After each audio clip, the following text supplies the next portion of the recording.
You jump there, up, I go there, up, I kill him. You just have to go. You jump there, up, Holy fuck, bro! you jump there, up, I go there. One enemy I remaining. kill him. It's really not that hard, just do the easy basics. Play your agent well and don't be a toxic baby. Although the flash wasn't correct. But you decided to install out the worst agent for playing. And then you had the quickest idea. You jump there, up, I go there, up, I kill him. You just have to go. You jump there, up, I go there, up, I kill him.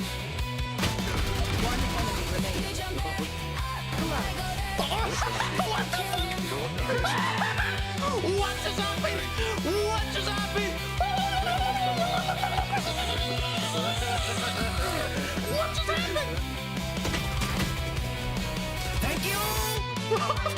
Every day Can you arrow side, please? Can you arrow side, please? I will. we hear this song, it's a sign. Okay, clear. Look at Trick. With a knife. Oh, I got shit on.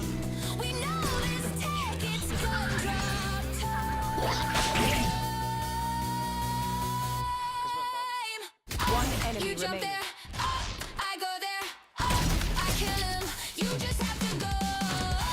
You jump there, up, I go there, up, I kill him. Didn't see him in spawn.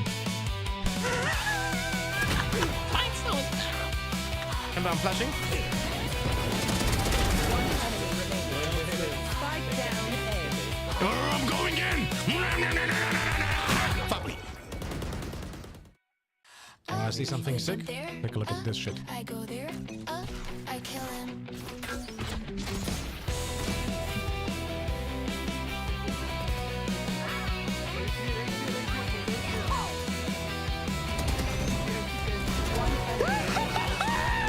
Fortnite, baby! Valorant can be the easiest game of them all. If you would just listen to all of the calls. But instead you have to be a star. One enemy remaining. One enemy remaining.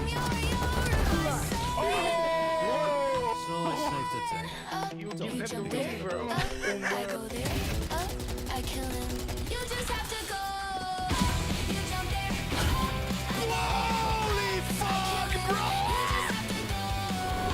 You jump there, up, I go there, One enemy I remaining. kill him. It's really not that hard, just do the easy basics. Play your agent well and don't be a toxic baby. Although the flash wasn't correct. But you decided to install out the worst agent for playing. And then you had the quickest idea. You jump there, up, I go there, up, I kill him. You just have to go. You jump there, up, I go there, up, I kill him. One enemy remaining. You jump there, up, I go there, I kill him. What just happened? What just happened? What just happened? Thank you! Every day Can you arrow side, please? Can you arrow side, please? I will. we hear this song, it's a sign. Okay, clear. Look at Trick. With a knife. Oh, I got shit on. We know this tech, it's gun drop time. One enemy You jump remaining. there, up, I go there, up, I kill him. You just have to go. You jump there, up, I go there, up, I kill him. Didn't see him in spawn. And I'm flashing. One enemy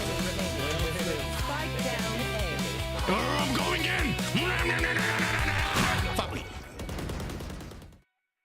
I see something sick? Take a look at this shit. I go there, I kill him.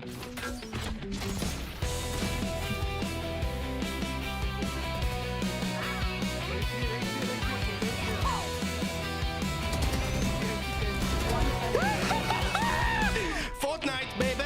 Valorant can be the easiest game of them all. If you would just listen to all of the calls, but instead you have to be a star. One enemy remaining. Now you One enemy remaining. You jump there, I go there, I kill him. You just have to go. You jump there, Holy fuck, bro! you jump there, I go there, One enemy I remaining. kill him. It's really not that hard, just do the easy basics. Play your agent well and don't be a toxic baby. Although the flash wasn't correct. But you decided to list all of the worst agent for playing. And then you have the biggest idea. You jump there, I go there, I kill him. You just have to go. You jump there, I go there, I kill him. One enemy You remaining. jump there, I go there, I kill him. What just happened? What just happened? What just happened? Thank you! Every day Can you arrow side, please? Can you arrow side, please? Bro, I will. we hear this song, it's a sign. Okay, clear. Look at Drake. With a knife. Oh, I got shit on. We know this tech, it's gun drop time. One You enemy jump remaining. there, I go there, I kill him. You just have to go. You jump there, I go there, I kill him. Don't see him in spawn. And I'm flashing. One enemy remaining. Spike down A. I'm going in! Family. I see something sick? Take a look at this shit. I go there, I kill him.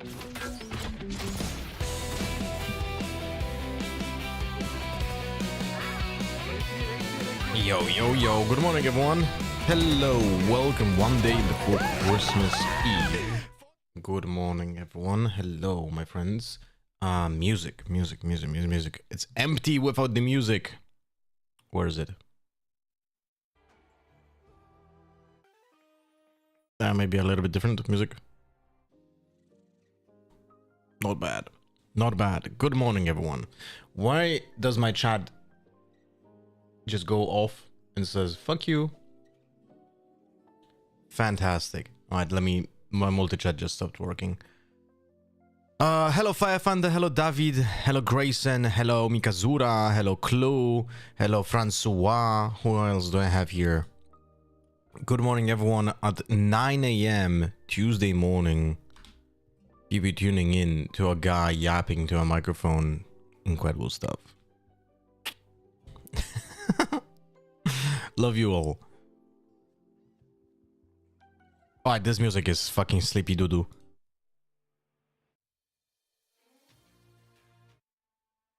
I need a little bit something more energetic.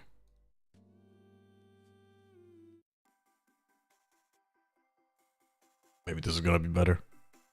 Hello, Draki.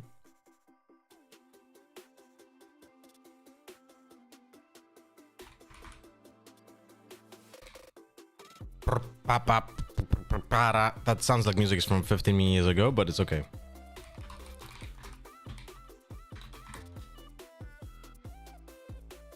Alright, First thing, what is happening today with my PC? All right. First one thing I wanted to do is to go through the Riftbound Reddit, see what's new. I'm good, David. Taking a little bit break from Valorant because, yeah, I'll just say the game is not in the best fucking spot. There's a person doing a Riftbound app similar to Arena. I wonder if they're gonna get shut down. That would be lovely if it would work, but we'll see.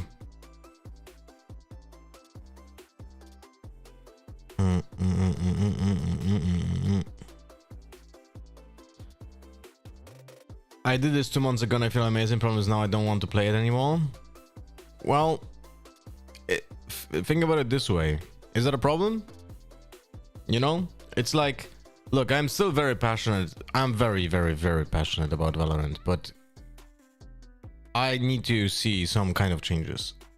Like right now, I pushed myself to not play ranked till the end of the year. Next year we'll see. I want to see some fucking message from Riot because holy shit, the game is just. Let me actually, you know what?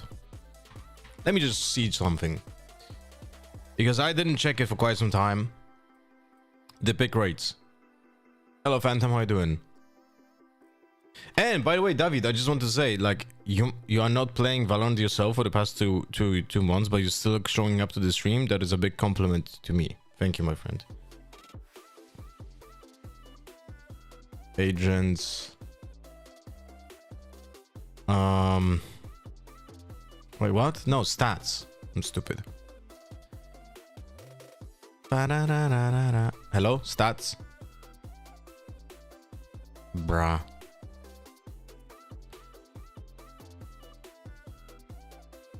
I stopped playing because of people and stuff. You was I can't be asked to play anymore, dude. The community, right? The people make you want to stop playing games, and the problem is Riot allows that to happen. That is the main problem. That is the main problem. All right, Clove pick rate. This is so wait.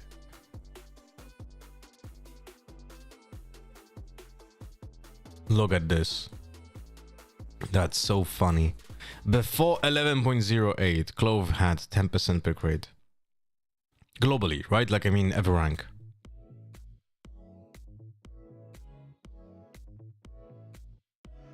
Hello? Click it.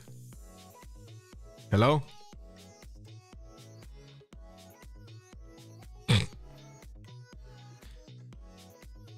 Incredible stuff. Now let's check Immortal only.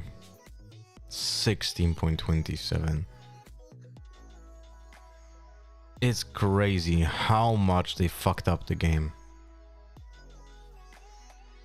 Like, that's the funniest thing, is like, how do developers don't see this? Like, how do they not expect this to happen?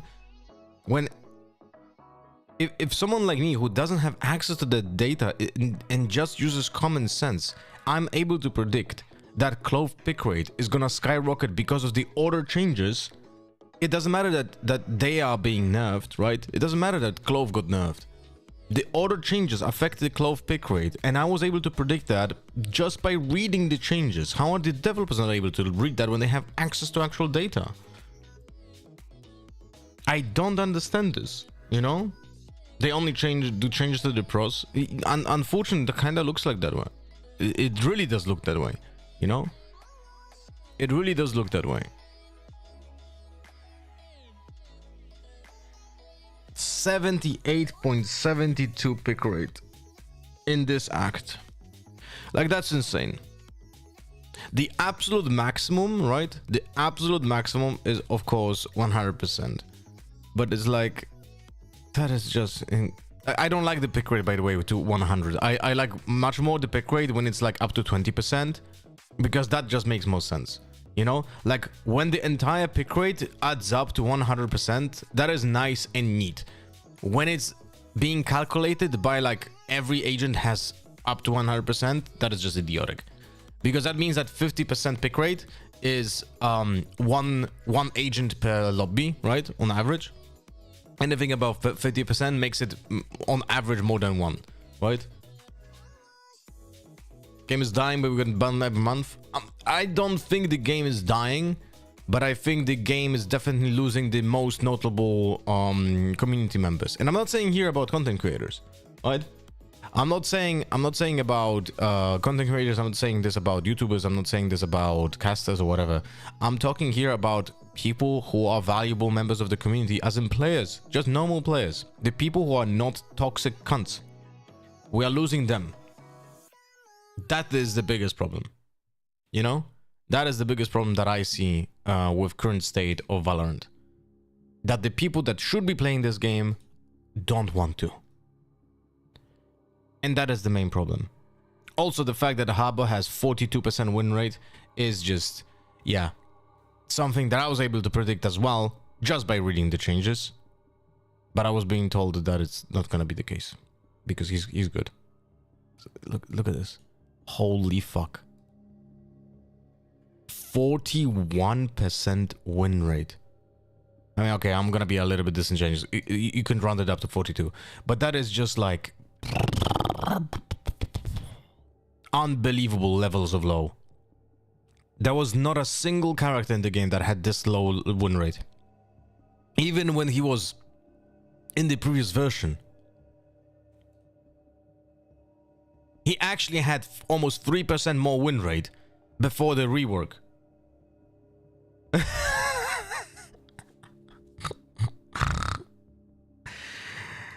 That's insanity, man.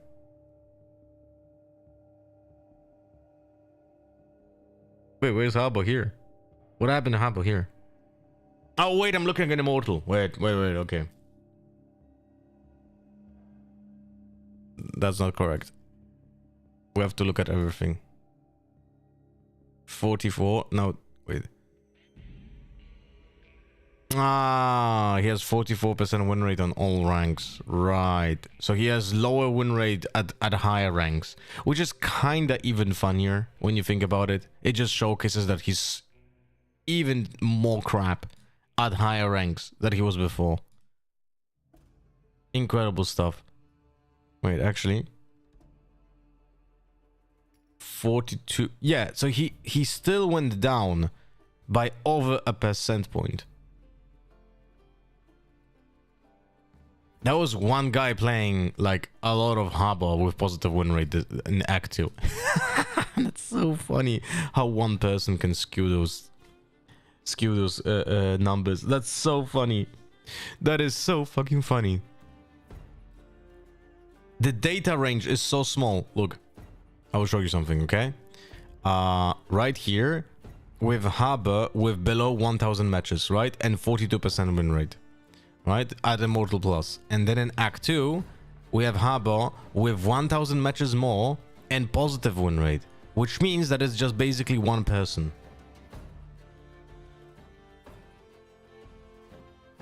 And in Act 3, that person 2.8. Does it wait? Does it sum it up? Because that makes no sense. Act 4?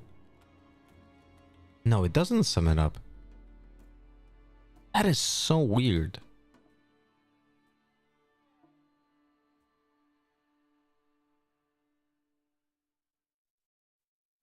That is so weird. Anyway, the point is, this character sucks. So funny. Anyway.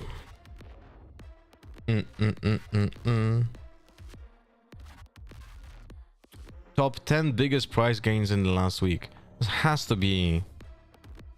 It has to be...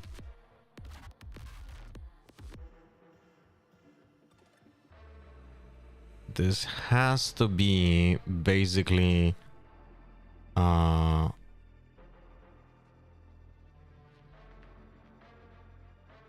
only in US. There's no way. Dev Bloom. Alright, Predator. Ah, it's that bloom. It's too. Oh wait, why is it showing Chinese? I just want to only have English. 60 euros for an English one.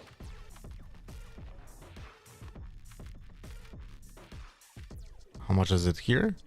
$113. What the fuck?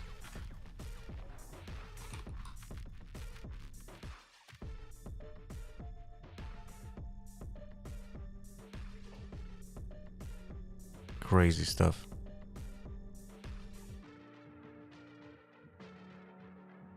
Crazy stuff.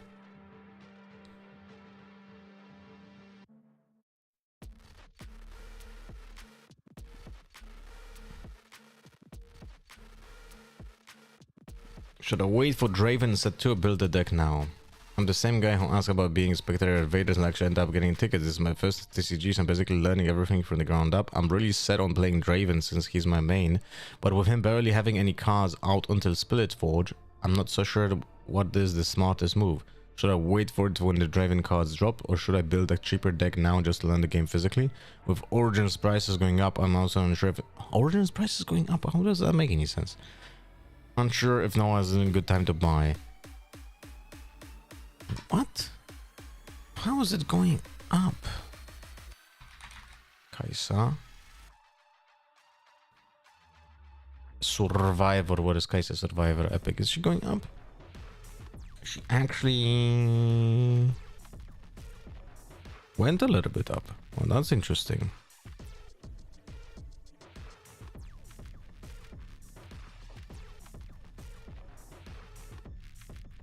That is actually a little bit interesting.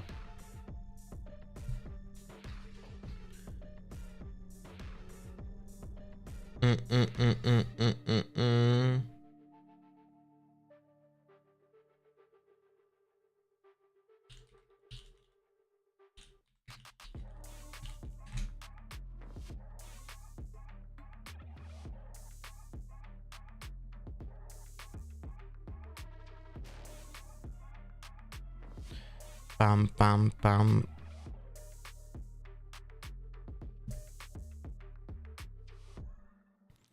Lee Sin undefeated in skirmish winner.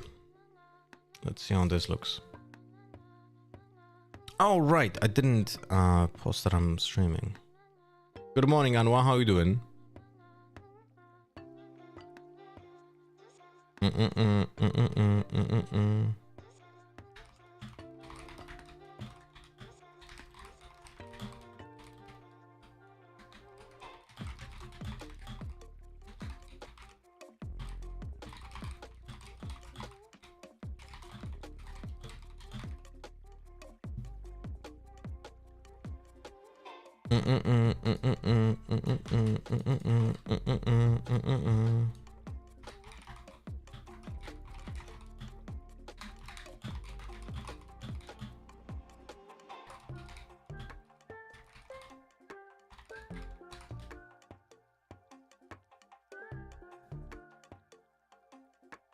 Bam, bam,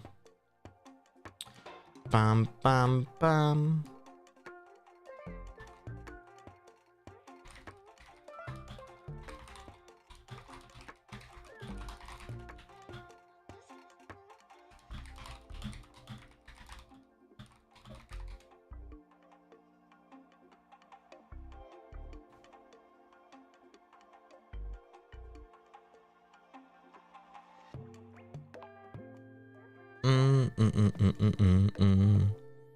So this guy, wanna share with you Lee Sin lovers my list, which went first out of 18 at local skirmish. Overall result was 6-0-2. Swiss versus round 1 Annie, round 2 versus Jinx, round 3 versus Annie, and round 4 versus Kai'Sa. But reported as ID round 5 ID. See, like, this is the problem that I see with the IDs. This is an 18-person local skirmish. 18 people, right? I'm not sure how much you guys will, like, understand. Like, this is very small event, right? 18 people is just your local community.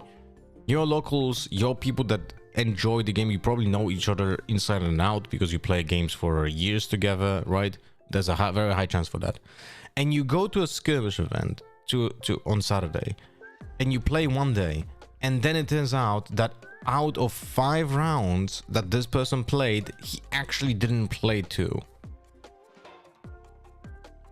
Because he just took ID is intentional draw. So round 4 reported as intentional draw to get 1 point. Round 5 intentional draw. So literally just you play 3 games and then it's whatever. That is just moronic. This has to be changed. I hate this rule, man. Hello, Nomrod. Like, ID is just essentially saying you sit down with your opponent and say, hey, do we take a draw? Yes, we take a draw. And you just shake hands and that's it. And you both get 1 point. The reason for that is just you get both 1 point and essentially guarantee yourself spots in the top 8. And it's the at the really big events with, like, you know, thousands of people competing, that is not that big of a problem as it typically is. But when you have smaller type of events like this one, when there's like 18 people, 50 people, 60 people, that is a problem. That is a problem. This person essentially, like, wait, how many percent is that? 2 out of 5. How much percentage is that? 40%. This player didn't play the game for 40% of its duration.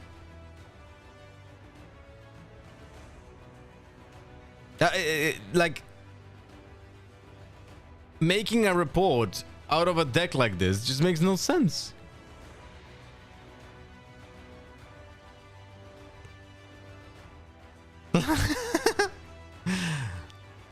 Like, this makes no fucking sense, man. Like, I'm gonna report to you that I did very well at my skirmish event. Out of 5 rounds in Swiss, I played 3. Fuck me, man. This is so fucking funny, man. What is Riftbound? It's a physical card game by Riot.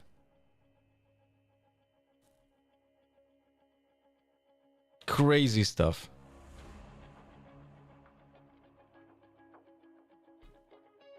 Which reminds me, I never sent an email for a replacement card. Probably have to do it at some point. When I'll be opening new packs. What is this? The must stay, the must go, and the room full growth. What is this? Oh my god, what the? What?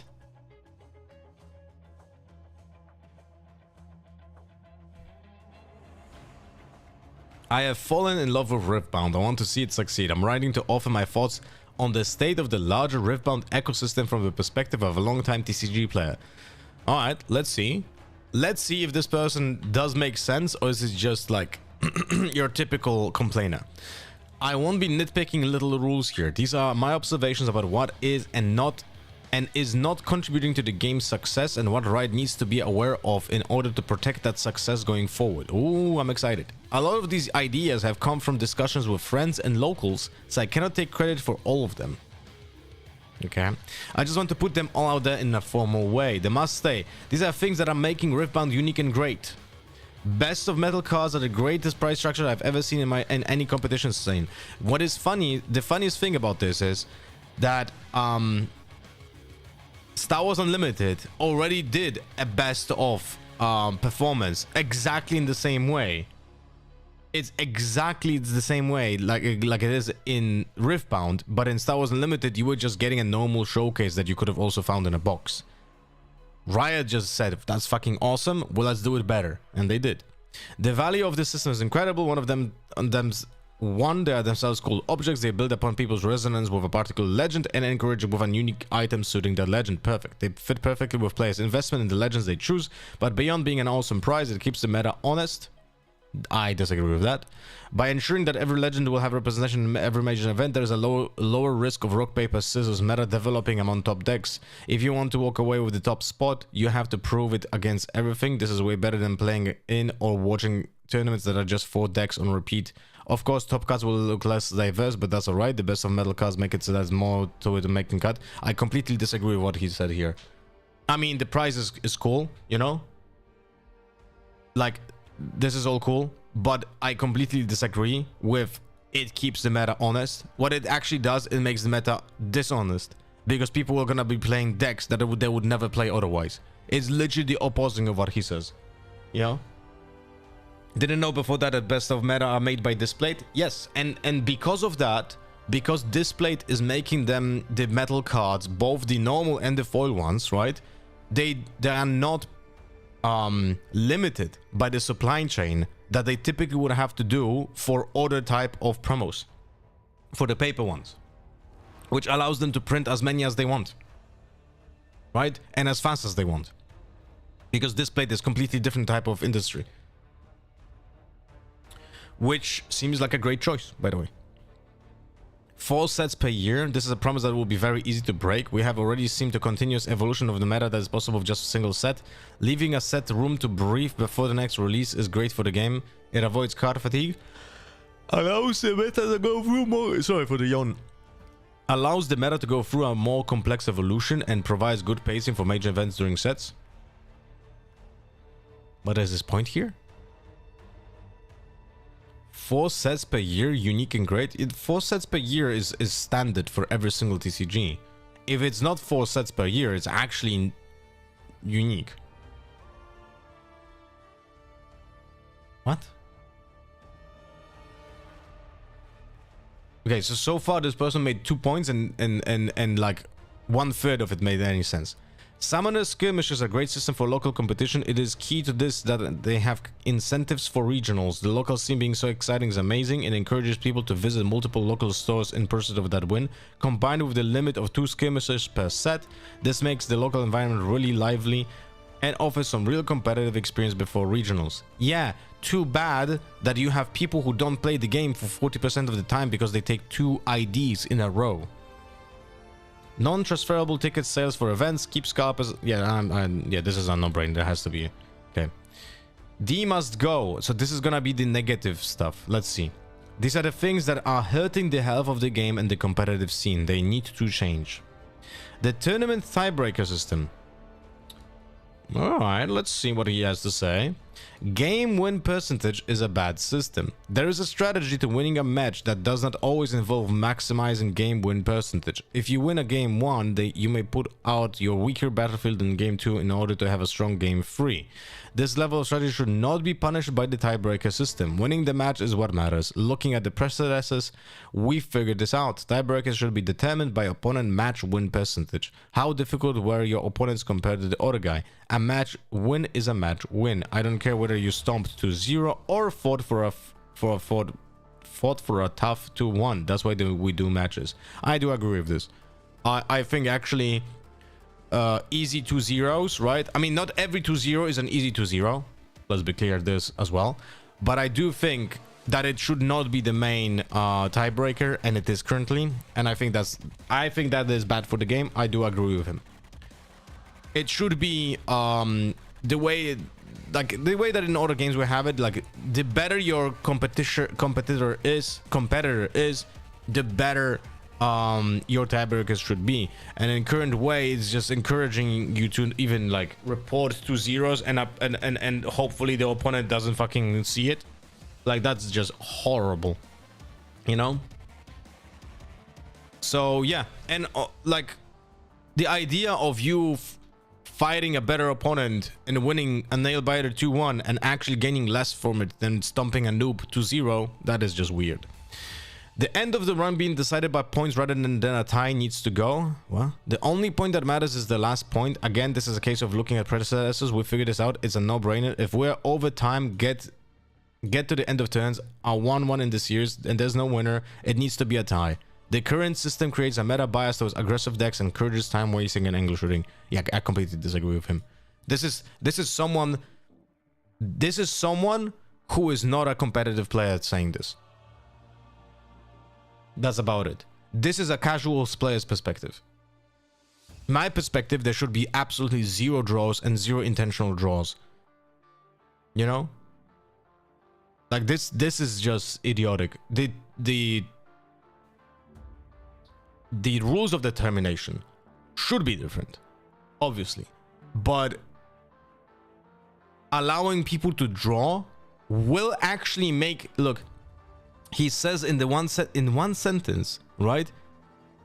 He says the current system creates a meta bias towards aggressive decks and encourages time wasting and angle shooting. What do you mean? If people will be aware that they can just waste time to draw because they're on the losing right side, if they're on the losing side, they will actually then time waste and angle shoot to make it a draw. It's literally the opposite of what people say.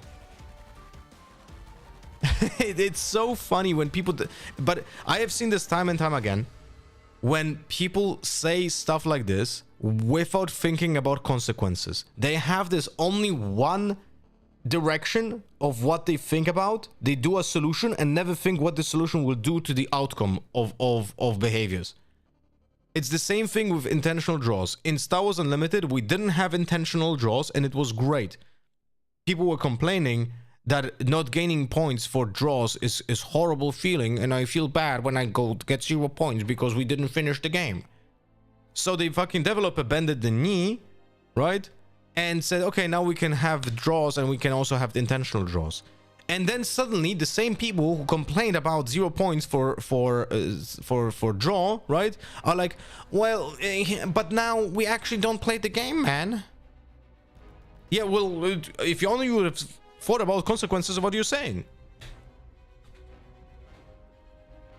First turn drawing a card. Winning the coin flip is way too good. Data from the games this is constructed showed that the player who went first in match won almost 55% of the matches. Let's get this number closer to 50%. The extra rune that the second player receives is a good additional lever to use to accomplish this parity. However, it is clear that an extra card is nowhere near enough.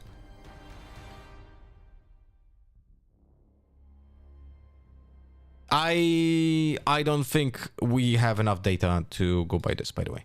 I have won many games when I'm going second, specifically also when playing more reactive decks like Kaisa, and actually being able to play a 2-drop and a Hextech Ray is one of the reasons why is that even being possible. And I feel like when you play, sometimes I just don't even like going first. I think data right now with people not knowing how to play the game is... I don't think that's good. I think making changes to core rule, like how does the system look when the game starts, right now, when people don't know how to play the game, the decks were unrefined, and all of this data is spoiled by bad decision making, I think that's a mistake. I think that's a really big mistake. Turn player being determined randomly in top cut seeding should matter, and this is how it should matter. The highest seed player should have the choice to play first or second in game 1 of a match. This is particularly egregious given the previous point about the massive advantage of playing first, but watching the better player lose because of a coin flip feels extra anticlimactic. Like, now I agree with the point, but for all the different reasons than him. Look, but watching the better player lose, bruh, how do you know who's the better player? That is some sanctimonious bullshit that he's writing here. Anyway, but I do agree with the point that a player going from the higher seed should have the advantage. You shouldn't have an advantage for playing out the games and being higher after the Swiss bracket. I do agree with that. And that is, again, that was the case in Star Wars Unlimited, and it was taken away. I don't know why. Riftbound is unique in many ways, but there are ways to build that uniqueness to further grow its health.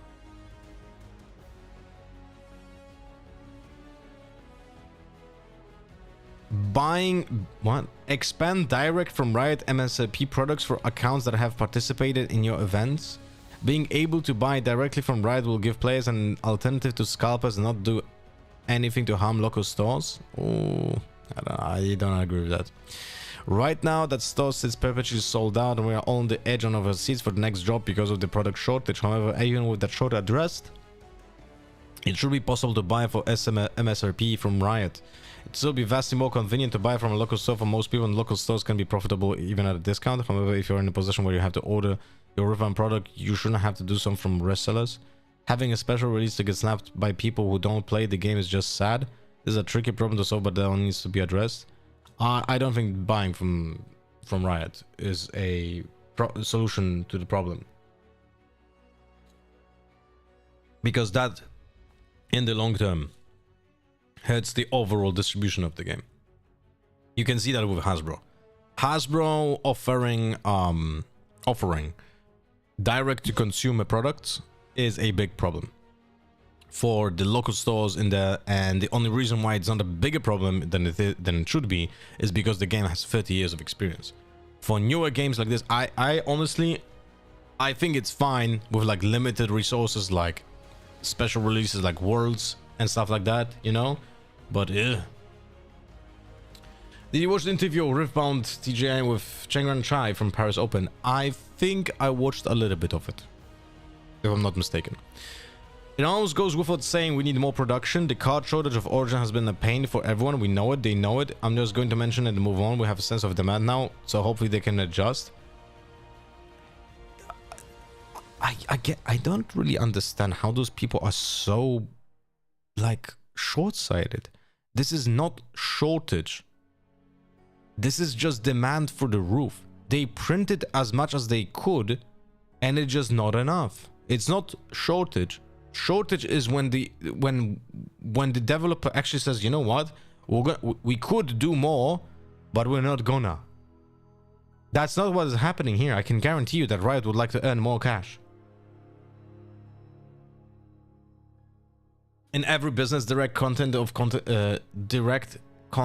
client with producer makes business bad. I agree, and it's really weird. What are those people saying? You know, there's no need to panic, but let's the good and the ugly out in the open talk about it. Players confident, bro. This like the tone of this post and the certainty with this way this person is speaking is disgusting. Be careful citing 70% win rate going first from games that constructed video. The 70% came from a 40 game sample size, and later he showed the winners of 450 game sample size and it came out 54. So, okay. Right. Look at this. So he actually wrote 70% of the matches for the... So he actually completely... He had a completely different point. Oh, fuck me. Oh my god. Oh, perfect. This is literally what I said. I find that the most hilarious thing about this post, there's a huge difference between 70% and 54.77, but he just edits the numbers and calls it a day. Yeah, see, this is why I said that this post is disgusting. This person is just a... Oh my god, it's just an angry kid who is an adult.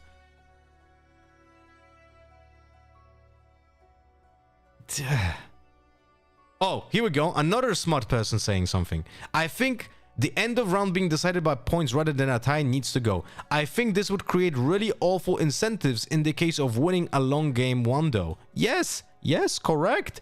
More people would be drawing out matches and more games would end up in a draw. Yes. Jesus Christ, man.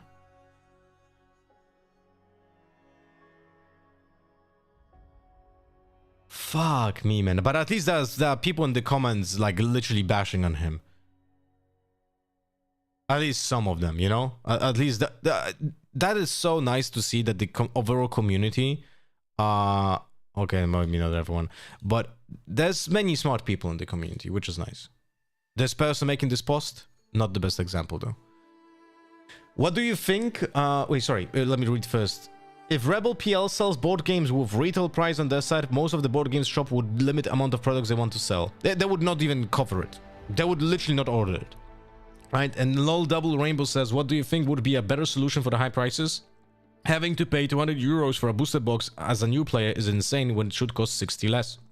It also almost didn't want me to start at all, plus local stores here only allow pre-orders for new set when you're an active player there. But for that, you need product first. But I'm assuming that that local store also allows proxies, right? Like, I cannot imagine, at least in our Polish stores, unless it's a summoner skirmish, you're able to play with proxies in every single store. No one makes a fuss about it because everyone understands that there's not enough product for the people who want to play the game. And it's normal, you know? But the best solution for the high prices is there's no solution because the game is in super high demand.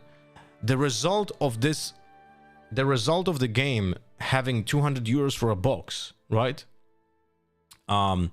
Is the fact that there's so many players that there's not enough boxes to go around. That will be solved. Fuck. Guys, no ads. Type in no ads.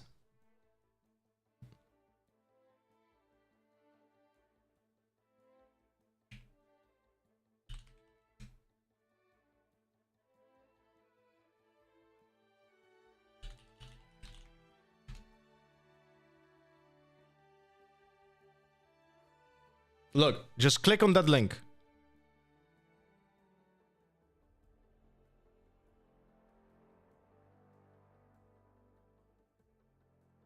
Okay.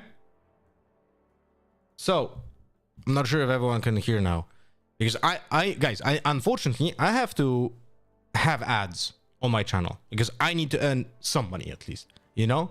But the reason for that is also, you have a chance, you can choose. You either watch ads, right? Or you watch on the other broadcast, which pays me also when you guys type in the chat. And that allows me also to get more money as well this way. But you don't get any ads, you know? Can I look like Lucius Malfoy? Maybe I'm an asshole as well. Who the fuck knows, right? But anyway, my point is, Double Rainbow, can you hear now? Are you on the other broadcast as well? Where you have no ads?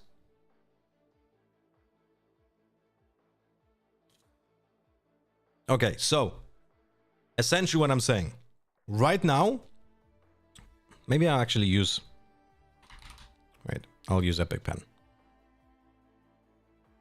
I'll try to visualize what I'm saying. Right, so right now, the booster box should be the green price is gonna be the standard. Let's say the green standard will be 120 euros. I'm European, so I'm using euros, right?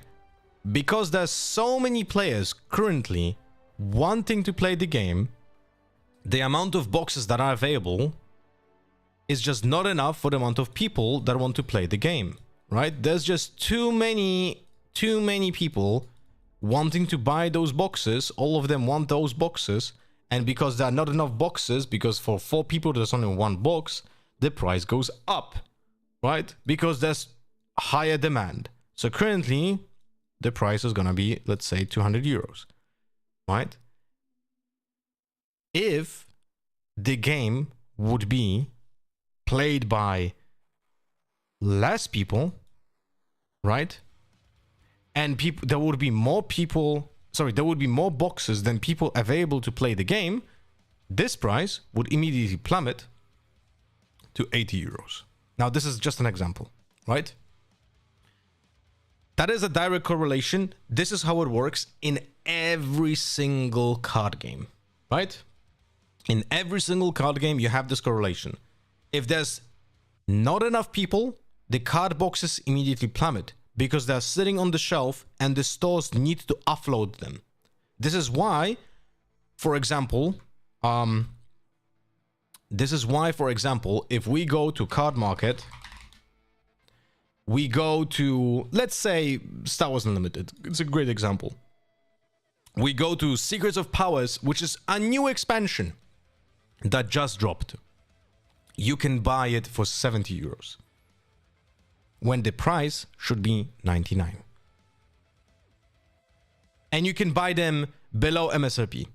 The reason for that is because the product is not appealing enough for people to buy, but also because there's too much product when you consider how many players are there and collectors and so on.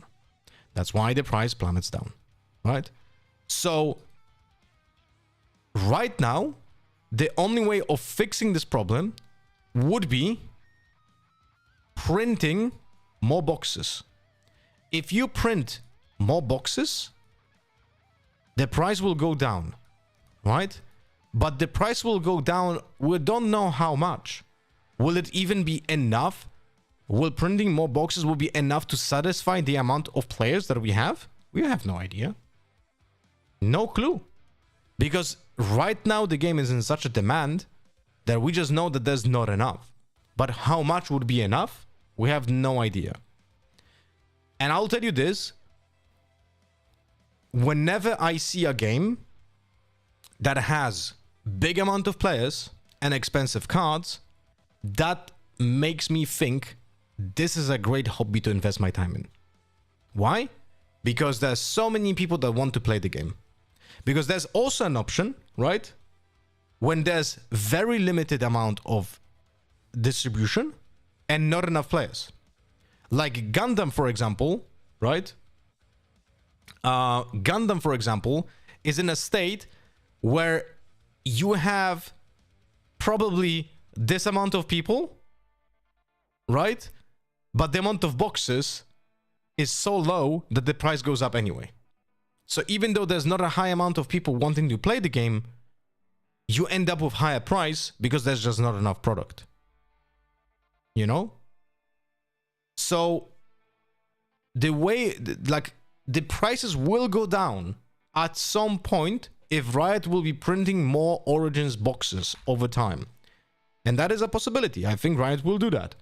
But we like, you just have to be aware that it's a good sign that the game is in current state. I think people have a different perspective because maybe they didn't play that many games.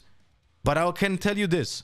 If I start playing a game and I see boxes of that game go below developers cost, below distribution cost in a month after a new expansion is being dropped, I know that game is already in trouble, and I know that game will probably end up its life in the next 2 years.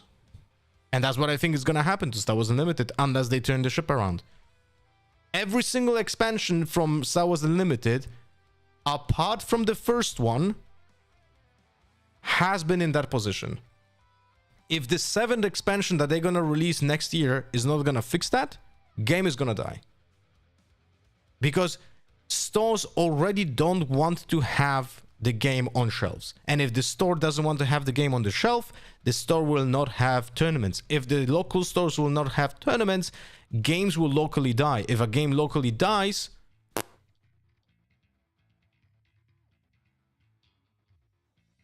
you know?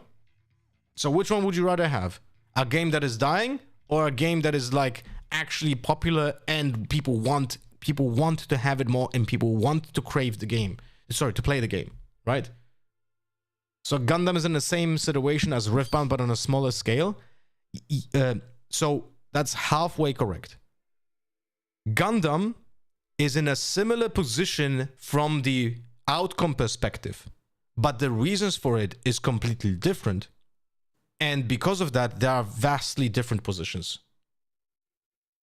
Because Gundam is just a very small game, while Riftbound is instantly a fucking Goliath, which is, I think it's unprecedented. I don't think I ever seen a card game just blew up so fast. You know? Like, if suddenly 10% of the people playing Riftbound will stop playing Riftbound, it actually means nothing, because the game is so huge already. But if 10% of people playing Gundam will drop, that is a huge problem for the entire game, because the local communities are so small, you know.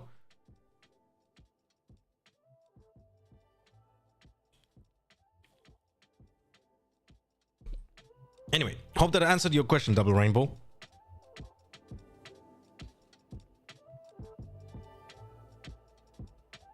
I need to add the no ads thingy to my screen here.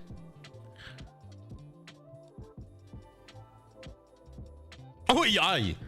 That's a little bit too big.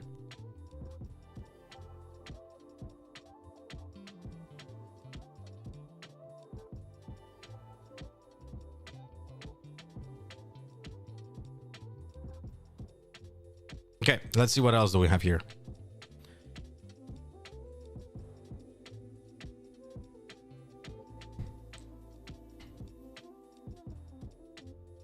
Wave 2 pre-orders have started shipping of Origins. Look, 128 euros. Game is expensive, by the way, even at MSRP. Just wanted to tell you that. Another local store ripping people off. $450 fucking dollars. Holy shit. Fuck me. This is also a very peculiar situation. What would I do if I would have an LGS? That would be a tough nut to crack. I think the only way of doing this would be if you purchase the box in the store and you open the booster packs next to us, you get MSRP, or like almost MSRP. But if you want to buy the box sealed, you get a scalper price. I think that's what, like, that's my initial thought. If I would have an LGS myself, right, and I would have Riftbound boxes in it, I think that's the way that would be my first way of solving the problem. If you are in our local community, you want to play the game, you want to open the booster packs for yourself, happy to do that. Sit down, open the booster packs, you're gonna get it in a preferential price. If you want to buy the sealed box, fuck you, pay the fucking full price. You know? That's what I think, like, at least.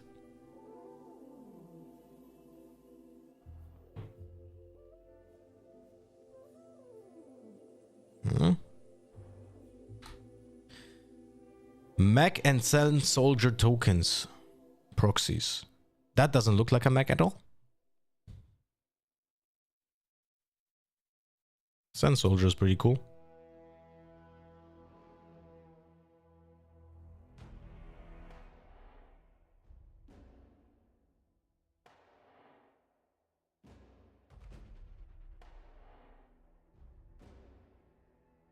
Can you trigger a hidden card to your unit dying from temporary? Yes, you can.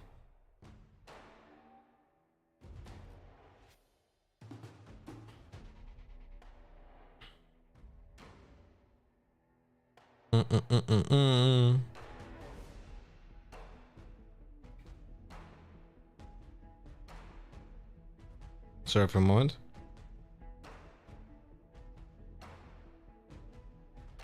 One shop in Krakow announced they will sell up 2 boxes of Spirit Forge for active players for 110% MSRP. Everything that's left after that will be sold for market price.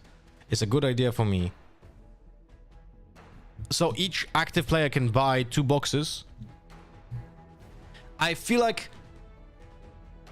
if you want to have decent enough amount of cards from new expansions, probably the ideal amount of boxes, if we talk about boxes, right, in general you should be buying singles anyway, but if you really want to open boxes, then probably 4 boxes is like the amount of boxes you would like to open to have like commons, uncommons, and probably most of the stuff you're gonna need from like rares and some epics, right, but not all, but most rares. I would say 4 boxes, so 2 boxes are halfway there, which I think that's okay. You know? You guys think cards like Dead Bloom Predator, Dazzling Aurora, or Kaiser Survivor get more expensive cheaper as time goes on? I actually had 3 Kaiser Survivor, including 1 alt art, and I sold the alt art because I wanted to buy a normal Kaiser, and I absolutely forgot about it. And now and now I would have to rebuy a normal Kaiser for the same amount of price that I sold the alt art for, which kind of sucks.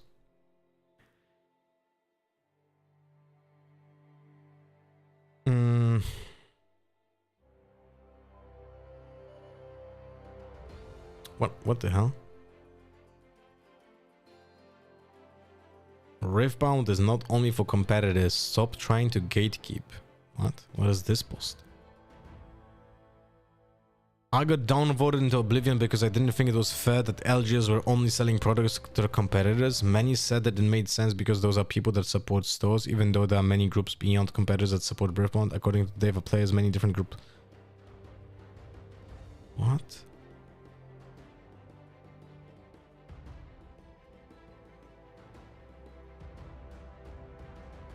What the fuck? Downvoted.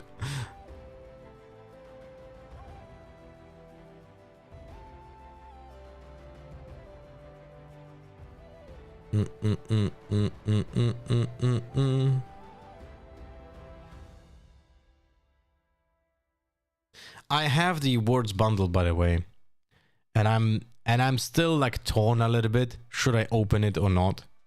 If those locations would be locations that I play, I would definitely rip it open. But right now, actually, how much are they worth? Holy, Riftbound is already ahead of Flesh and Blood. Look at this. So this, literally on card market, this is how you know the game is doing well. Wait, let me check if I press in. Let's go for spoils, the smallest game. Yeah, look at this. The game is already ahead of Flesh and Blood and Star Wars Unlimited and Digimon. The moment this here moves up above Lorcana, you know that Riftbound is going to be doing very well. And I'm going to assume that this Riftbound is going to move up ahead of Lorcana after the release of Spirit Forge. That's what I think is going to happen. Sealed product. What? Sealed products, is that it? Box sets. Proving Grounds, Wars Bundle.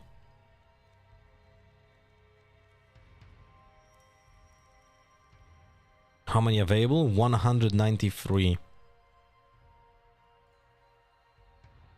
So now they're still pretty readily available.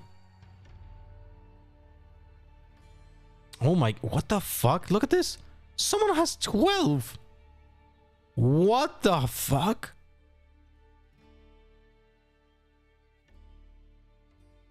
What? Oh, by the way, I have from the times when I was playing One Piece, I actually bought this set.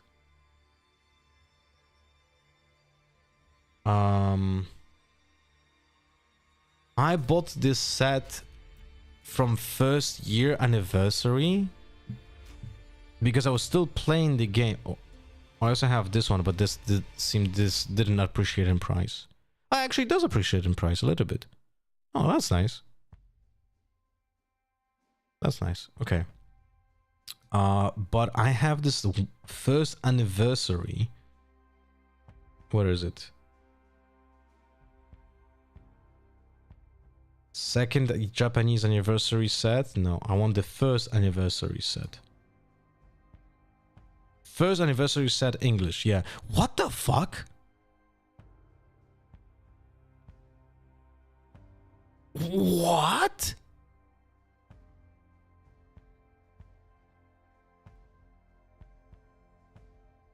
What the absolute fuck happened here?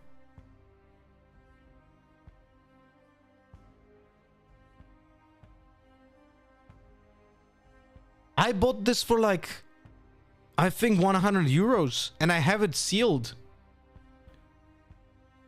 Man, should have bought more. Holy. That is crazy. Look at this jump from 2 months. What the fuck? Now the question is, should I keep this sealed or sell it now?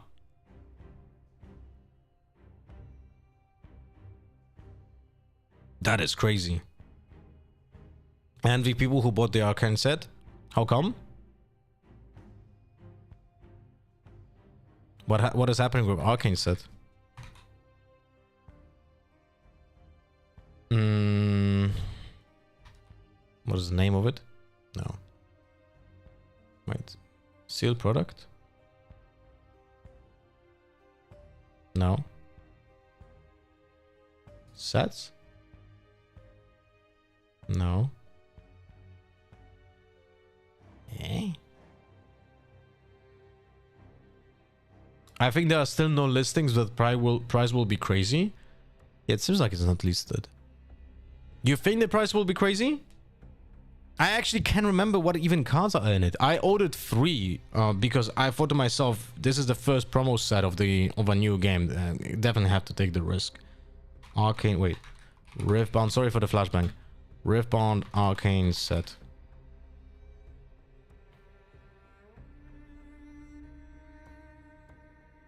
Oh, that's great, bro. If this would be available right now, there's like 2 super playable cards in this, no? There's Vi. Actually, let's scratch that. There's 1 playable card here. There's Vi.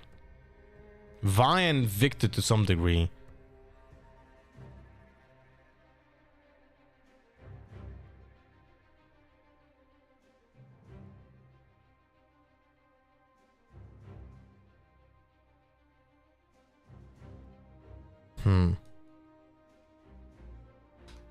The fuck? What the hell?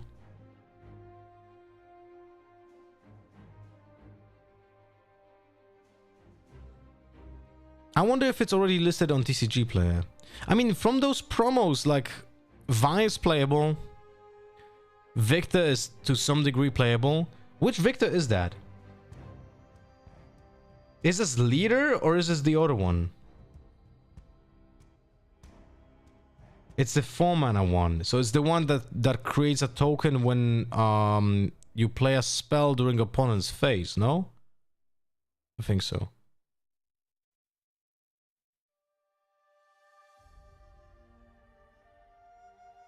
Other than that, like Heimerdinger maybe at some point will be playable. Jinx is not super great. Warwick is not super great. Caitlyn is not super great. This is more like a collection, collector's item than anything else. Let me see, TCG Player.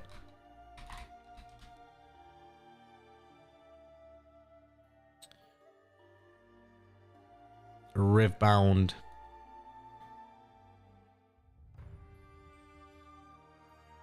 Man, the UI of this website is just absolutely mind-boggling. Product type, sealed product. Do they have Arcane already listed?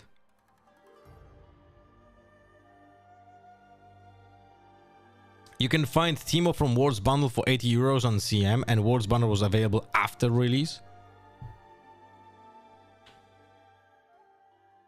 But what's your point? Do you think that's high or not?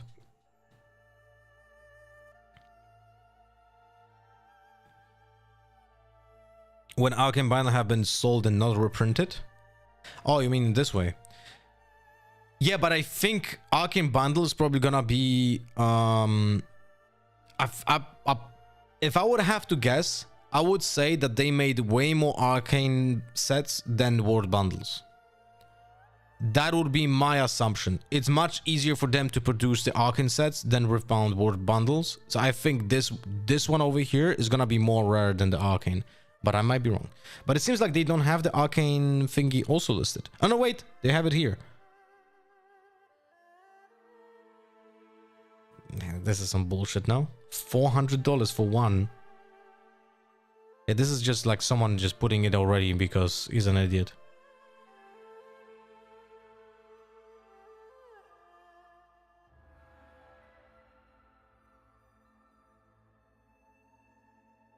Yeah, we'll see.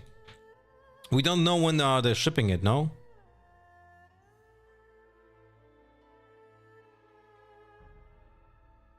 Pentagon problem. Alright, let's see what this guy has. Riot, if you read this, fix this. Oh, this is gonna be good. This is gonna be good, guys.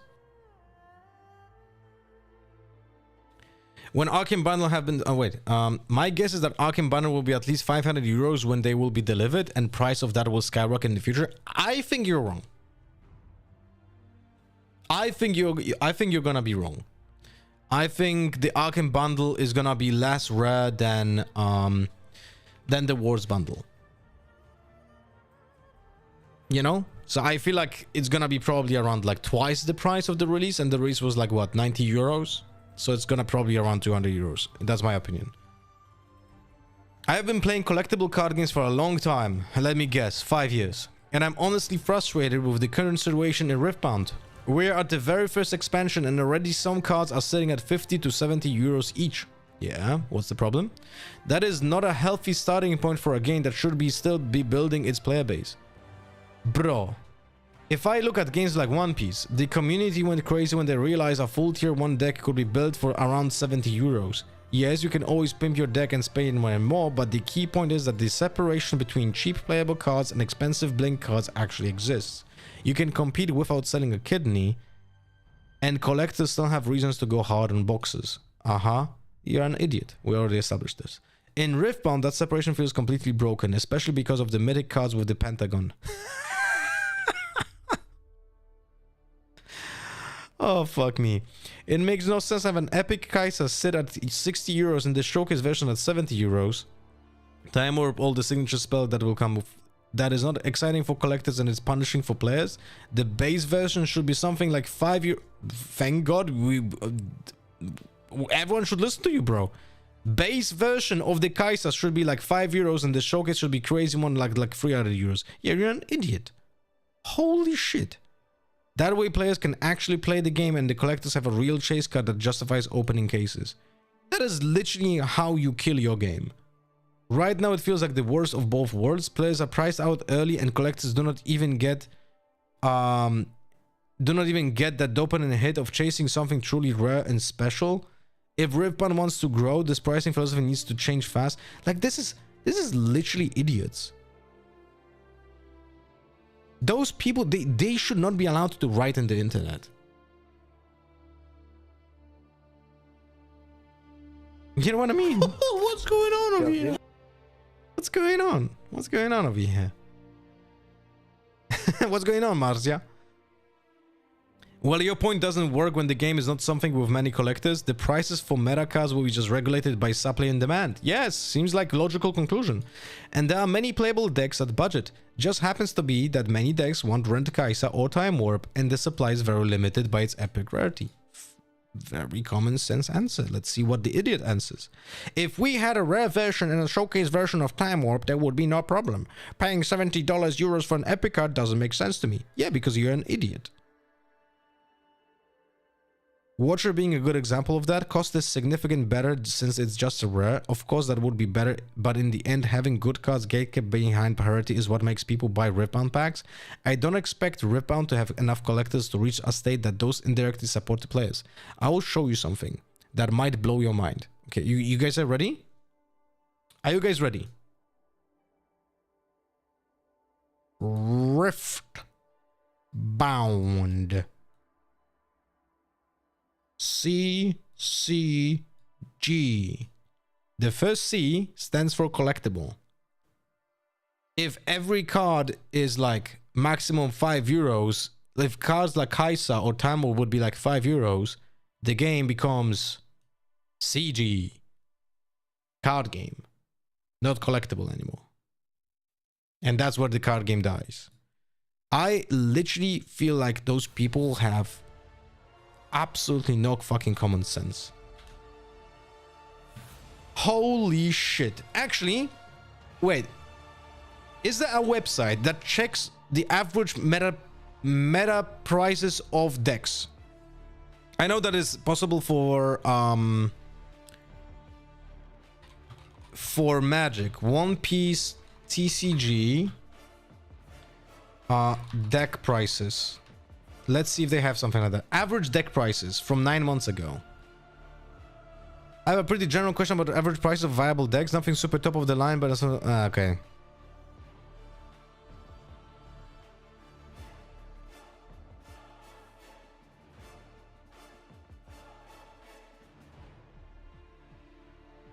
There are websites where you can see the build and estimated prices. Yeah. Do you mind linking the website to me? I DM'd you the link, bro. Just give the link.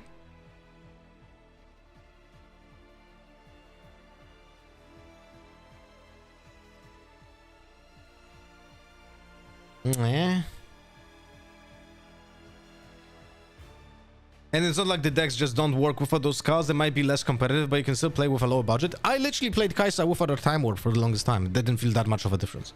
Literally everyone goes to locals right now because of the chance of pulling some expensive stuff. It's good EV to play locals compared to the most other card games. Yes, Fujitora.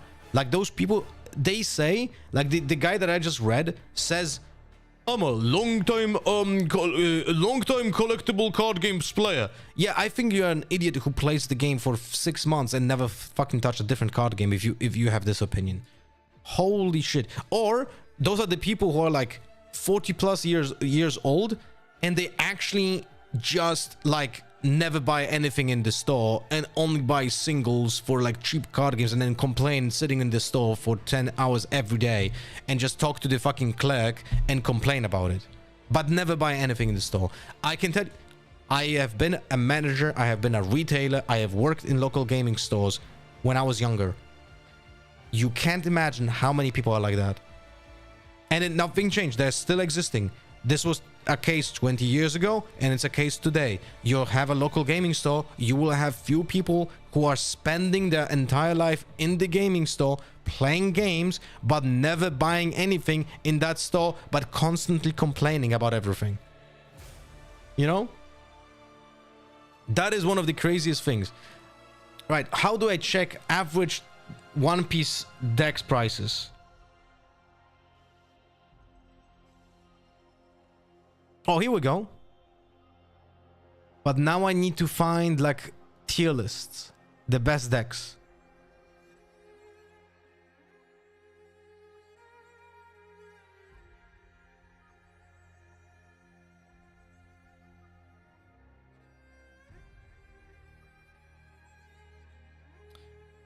You younger? That's a lie. Yeah, I was born 40 years old, like Brad Pitt in that movie.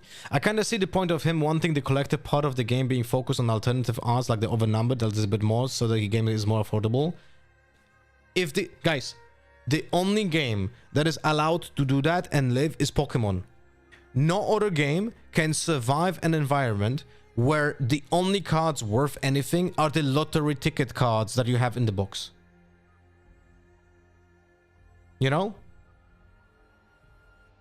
That is just physically not possible for a card game to survive in the industry if the cards are not worth much.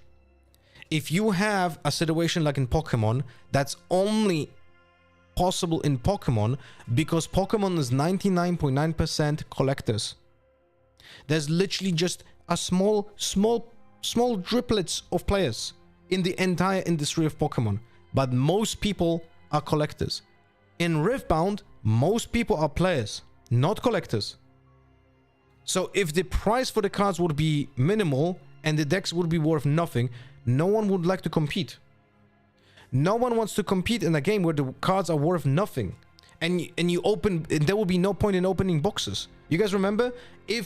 I will tell you this, if the boxes would cost 130 euros, but on average you would get value of 60 euros in it, people would not fucking buy the boxes.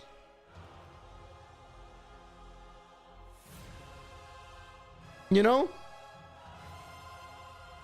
One Piece is a middle ground. I don't know. Decks are still 100 euros easy, but there are a lot of big ticket cards.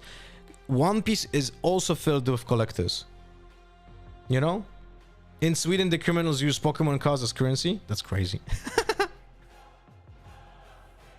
Remember, the lottery ticket cards makes an environment where sets like 151 or prismatic evolutions were unavailable. Cards are worth nothing, but the box costs 3 times the price. Yeah, so it makes no sense to open any boxes, right? It just makes no sense. All right, so this is like top tier decks from One Piece. Do they have prices here?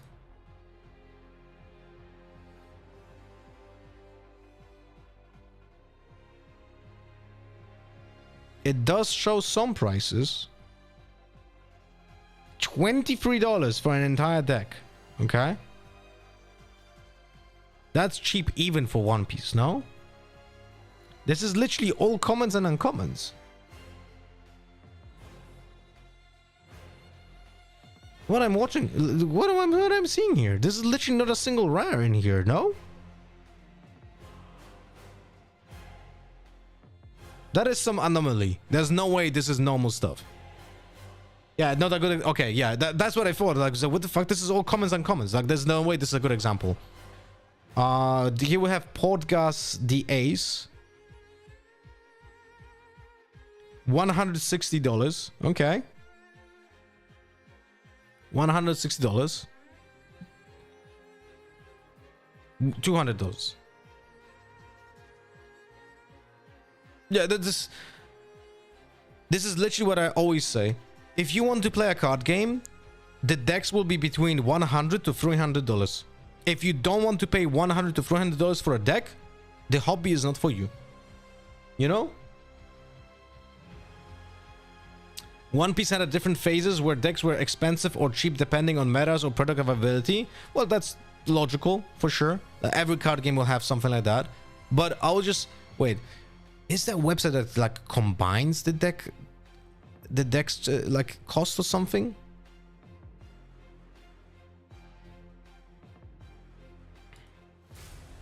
What could we check? Average flesh and blood. Flesh and blood deck prices. Oh, sorry for the flashbang. Is there any way of making Chrome not have this white fucking background?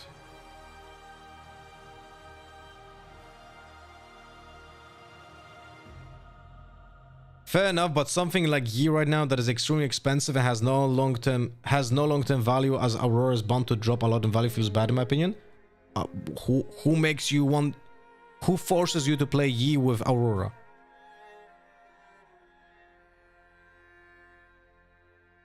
Wait, I don't want to show any settings. Let me check if I can change the fucking colors of it. One moment. Because the flashbang's even affecting me. Oh, that's my... Okay, I got it. Got it, guys. Wait, what? Oh, okay, great. This website is just white. Look at this. This website is just white because when I open new one... Wait, maybe I can... Refresh? No.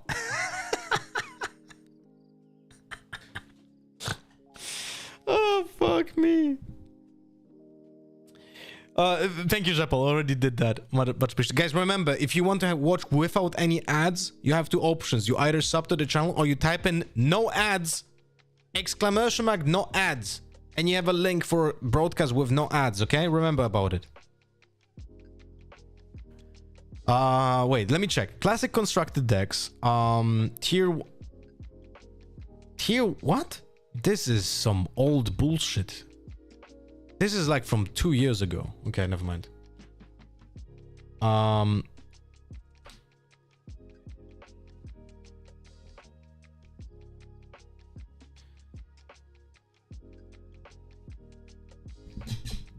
Let me check.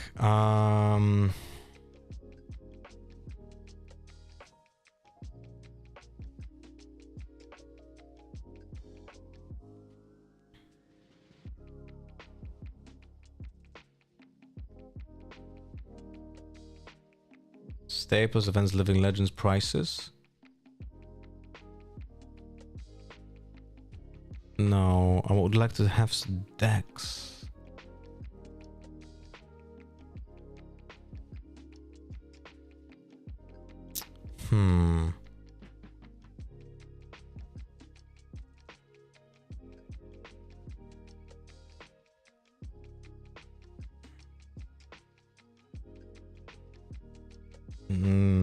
February? Okay, let's see. Decks. Public determined decks. Let's see tournament decks. Calling, Hong Kong. Verdnance.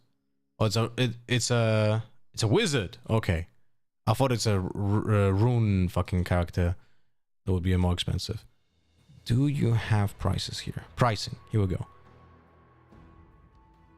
Showing in prices in euros from Fluka and Box. Okay.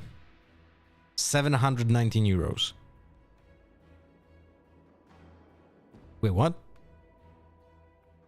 Ah, most expensive. Cheapest printing is 719 euros for this deck. Okay. What about what is this? Arachne marionette. Let's check. This is Kaio. Who the fuck wants to play Kaio? Gravy Bones. Gravy Bones. Kasai. This is Blitz. This is Blitz. Wait, this is Blitz. I want to have classic constructed. What else we have here? Oh, Kano. Prism. Oh, Prism is gonna be expensive, no? Is it like a ninja over here? Oh, here we go. Okay, let's check. So, this is a assassin, Arachne. Has a tunic. Has Black Whisperers. Does it have Command and Conquer? One piece, okay. Pricing. Oh, wait, I have to click here. 500 euros, okay. Then we have Kaio.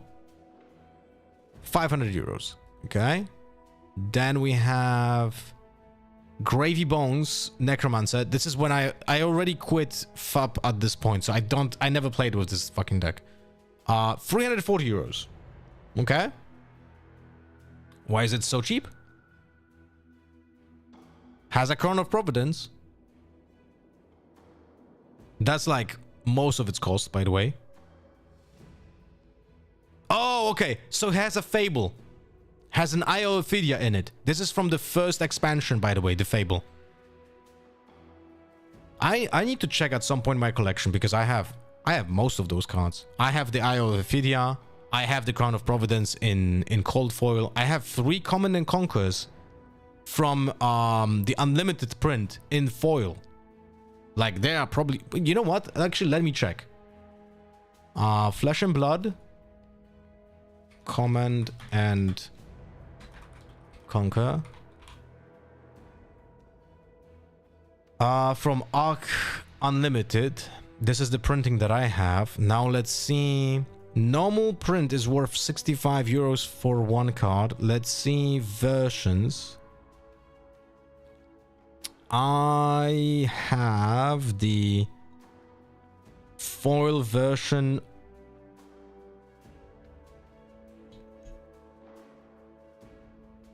Is this it? Rainbow foil. Okay, no, it doesn't appreciate in value that much, actually.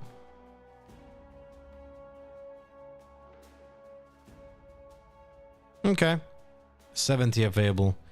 Man, this card was reprinted in a lot of ways. Holy shit. So many versions. 19,000 euros. Okay, then. Okay. Next one. This was the Gravy Bones for 340 euros. This one is... What is this? This is Warrior, right? Kasai. 464 euros. Okay, buddy. Fuck me. Okay, great. I'll open it again.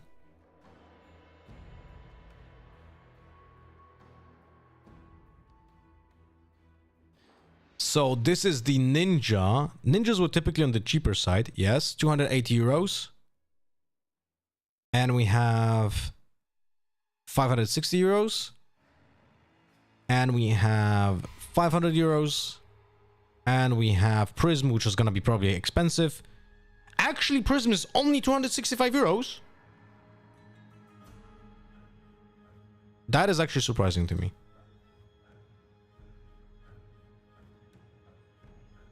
Phantasmal Footsteps. Pricing of Phantasmal Footsteps. What's the pricing of the Phantasmal Footsteps? Wait, they don't have it in price. Yeah, okay, so... Yeah, so this is fucked. It didn't... yeah. For some reason, it doesn't have a price. This is why it's so cheap, because it's bugged. Anyway, my point is... This is what a healthy game looks like, by the way. Skara! Thank you so much for the 3 months with the tier 1 sub. Welcome back. Skara. Or Skara. Not sure how to read it. I guess still. Welcome back. Thank you so much for the continuous support. I prefer my value staying at over-numbered and collected pieces and having the game pieces more rarely available personally. Look, then I'll show you something else, okay? I will show you something else. We're gonna go to Star Wars Unlimited. Because this is what happens when you have a player-driven game that has no values. Okay? We're gonna go in to singles. Singles, we're gonna take the newest expansion. Or let's take Legends of the Force, which was the expansion before. Most expensive first.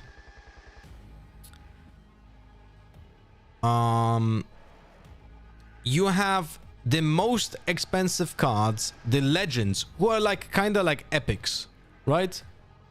And those are foils, by the way. For 25 euros. And then you have 15 euros for Darth Vader.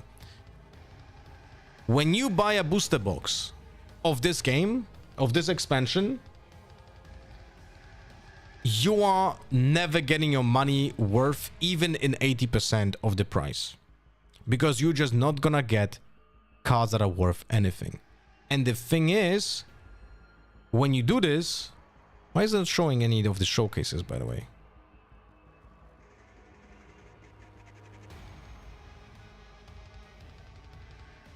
Let me check. That's weird. Anyway, my point is, in a game like Star Wars, you have literally almost the same crowd, right? As in Riftbound. You have a player-driven game that doesn't really have collectors yet.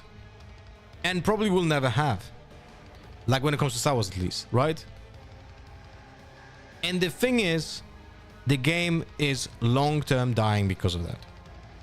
And I can also show you booster boxes. This is the latest expansion, and the Legend of the Force. This was the expansion before. You can buy Legends of the Force for 60 euros a booster box. It's literally in Poland, so I could have this shipped to my doors for 66 euros for a box of 24 boosters. And I will never get my worth, even when I'm buying 30 euros below MSRP. So what's the point of me playing this game? No, it's not probably. I'm gonna lose money on that box. You know what's even funnier? I will show you even a better example. This is the newest box that was released just a month ago. And it's already at 69 euros as well. Right? The most common one will be at 76 euros, which is below MSRP by like 25%. Right? And you're gonna lose money on this as well. Hello, Lenny. But I will show you even something better. Booster boxes, Twilight of the Republic. This is the worst expansion of the entire game. 1,200 boxes available on the market. You can buy them for 28 euros.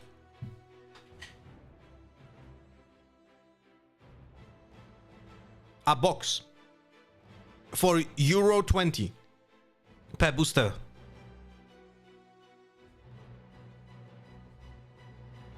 And you know what's the funniest thing? You buy it for 28 euros, you're not gonna get you're not gonna get your value out of it. Even when buying for 28 euros.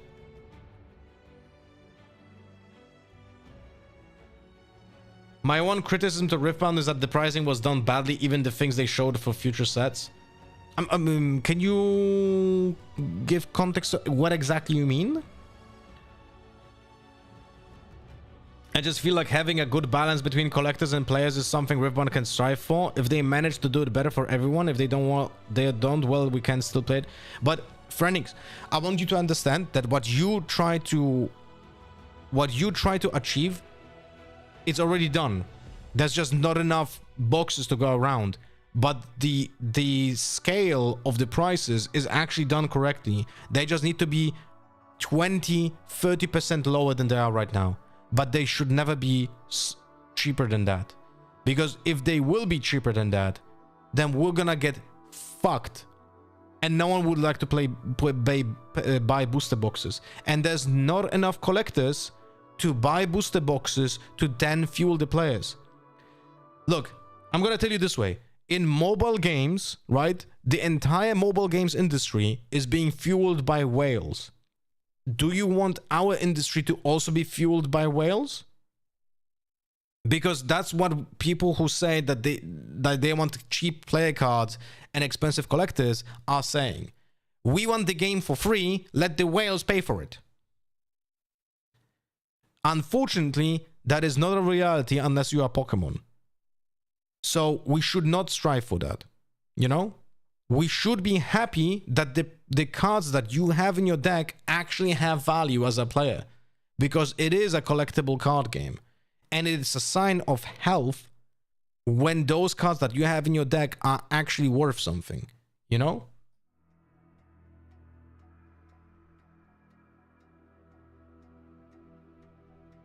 For skirmish and regionals, for example, top 8 does not get a prize card. In One Piece, when you top 64, you get a prize card that you can only get in regionals. They sell for 300 worst case and sometimes up to 1,000. Oh, you mean pricing as in... okay, my bad. I don't know why I assumed you said prices. And I was like, I was not... Yeah, I agree with you about that. That can be done better, for sure. And I think that's gonna get fixed in the future, you know?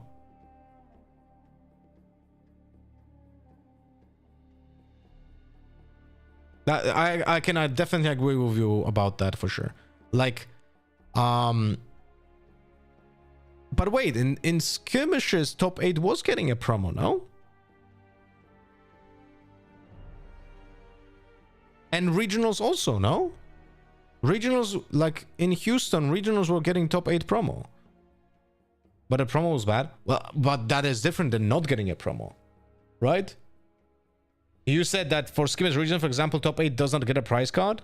That's not the case. For top 8, you get a promo in regionals. I can't remember about skirmish, but I think they do as well. No? There was a Tryndamere for participating, and for Yasuo, I can remember. Not sure if you got one in top 8 for regional. No, 100%. Houston, regional, Riftbound. 100% there was a top 8 promo for top... yeah, so here we go. Here we go. Top 8 promo card, Misfortune. And this card was worth a few $1,000s. And the champion got the same card, but in an alt art. That is only 1 out of 1. And those only 8 exist. And for Bologna, they already announced different cards, right? Wait. Riftbound. Bologna. Regional.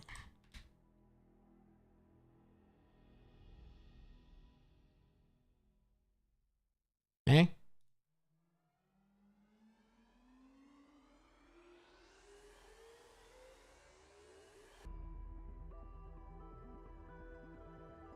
I think they announced... Am I stupid? I think they announced it already for Bologna. I can't actually remember it. Anyway, my point is, they do it.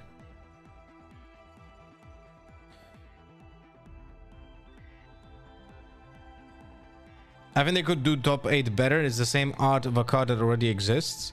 Look, I agree. It can be done better. But they already do it, so it's not like they don't do anything, you know? Having the same art for a card worth $4, but just for a small stamp is kind of lame for top 8 euro region. Is it exactly the same?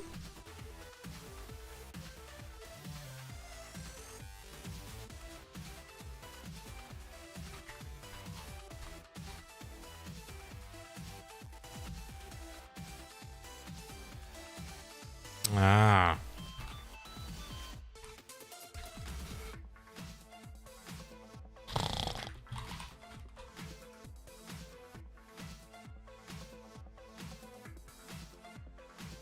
Ah, it is. Yeah, that's a problem. Oh no, I agree with this.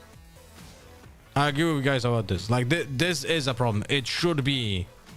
It has a different foiling for sure, right? It for sure has different foiling, but they should be more like this, right? They definitely should have, like, let's say, even if you want to keep the artwork the same, they should have like a different frame or something at least. I understand that the foiling is probably going to be way different than the normal one, but they definitely need to make this a little bit more unique. I agree about that. You know? Promos are terrible. They need to upgrade it and send free. I mean, promo for champion is nice. No? But definitely for the top 8, they need to change this. Did they announce it for what is in Bologna? Hey, Alan. And hey, Duo, by the way. It will be different. I mean, for sure they will listen to feedback, for sure. I just hope that they don't do what Star Wars Unlimited does. Like, Star Wars Unlimited, wait, Star Wars Unlimited, Worlds, let me show you Worlds, Galactic Championships. What they did here, learn more. Oh, fuck me, man. Star Wars Unlimited Galactic Championships promos. Galactic prizes. Here we go. So what Star Wars does, right here you can see it. You have a promo that says champion, but the other top 8 also gets the same card, but just doesn't say champion. It says like top 8 or says like top 4 or finalist. Now, oh, see here. I hope we don't do this. You know? I hope that we don't do this because that is just de-evaluating the value of the cards overall. I feel like if they do for top 8, the way that they do it here, I think it's fine. You have a top 8 card and you have a champion card. And the champion card is unique, 1 out of 1. That's fantastic.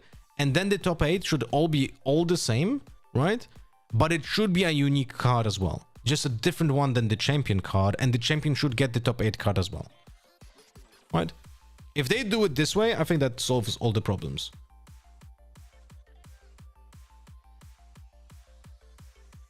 Full art with the same graphic and different foiling will be low effort, but still great. Full art with same graphic and different foiling will be low effort. Yeah, or like different framing. That would be nice as well. Or like a zoomed in like graphic or something. You know, it's like they have options. It's just, I do agree that just making this small stamp on the bottom of the card, that is lazy as fuck. You know? Do you think that in future Riot will keep current foil versions? In packs, foils are gray shit, and in NN promos, the packs, they are real foils. Unfortunately, the problem with the foiling you have in every card game. I don't like the foiling that is the normal foiling that we have in Riftbound and also in the NN packs. I don't like them. They make the cards blackish. They make the cards just not look nice. Sorry, how do you say that? You make the cards look bland. You know? Can you look up the OPTC TGC series or OPTCG serial Zoro?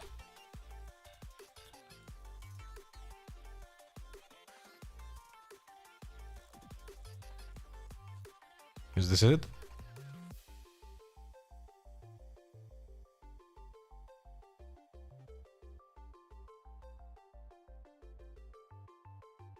Anniversary winner.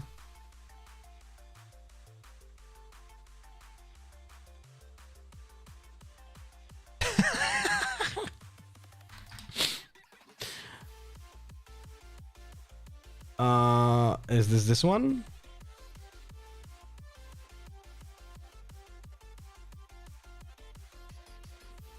So this is what you can win this at an event or something. It says 1 out of 600.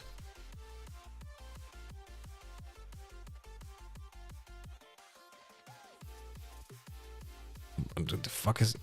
1.3k pixels and it looks like it has 2 pixels. It says 128 out of 600. Okay, so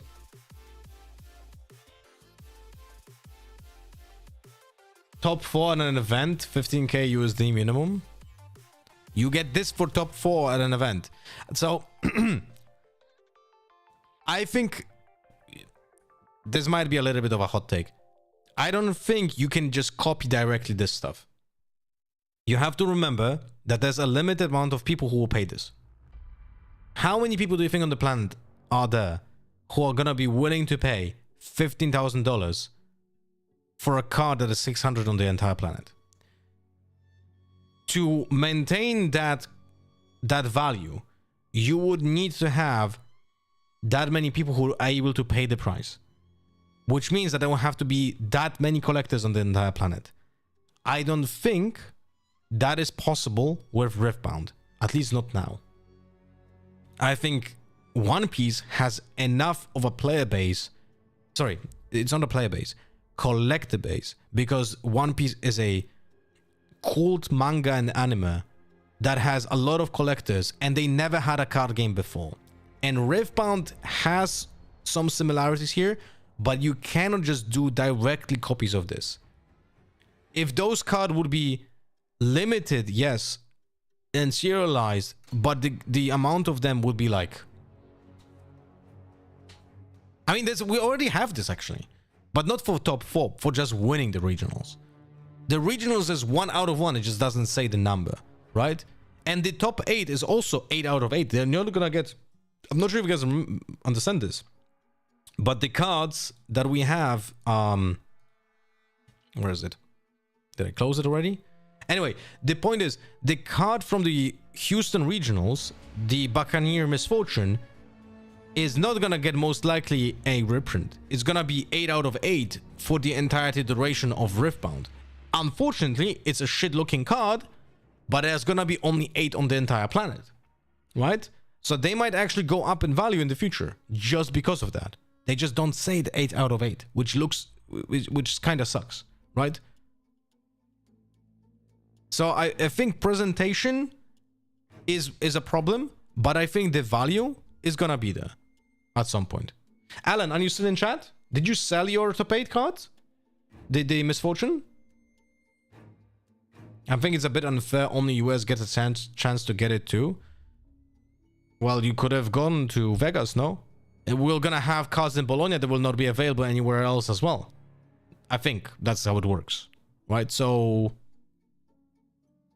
do I think we should have an Origins regional as well? I do think so, but that's a different topic, you know?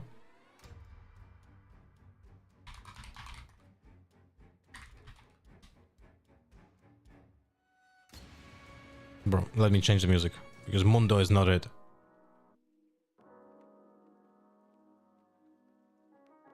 For example, look at Ari alluring OGN card prices.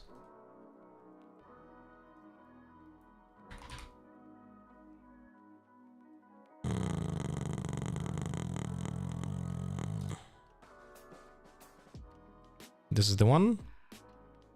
Nope.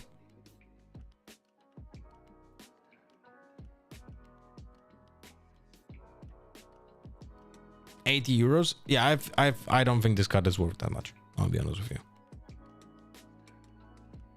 167 available. Its 1 day average price is 46. Like, this is just some stupid buyout or some form of like mass delusion. This card is not worth 80. I sold for 150, but probably on the day 1 when you will sell more expensive than normal, you know? 46 because of China? No. No, not because of China.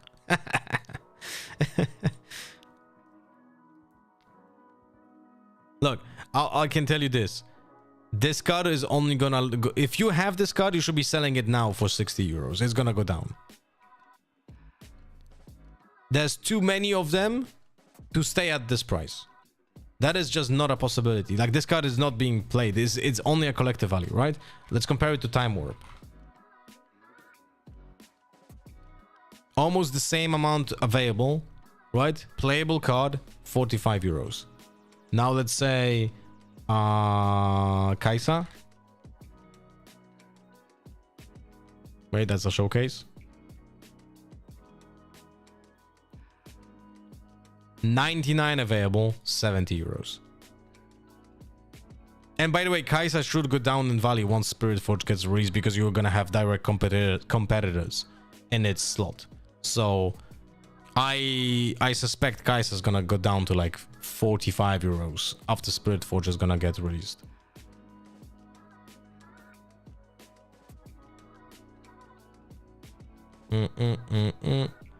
How do we... Can I check Chinese tournaments only here?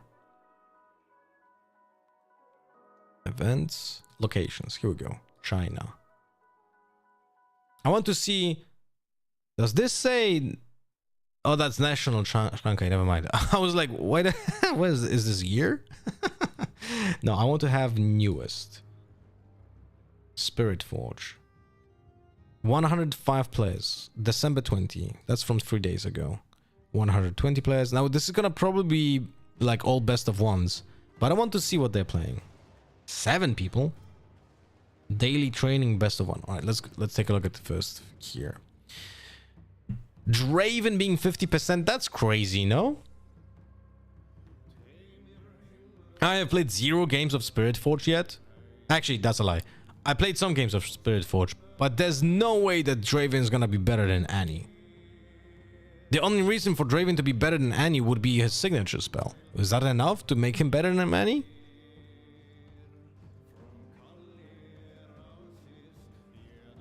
$11 decks.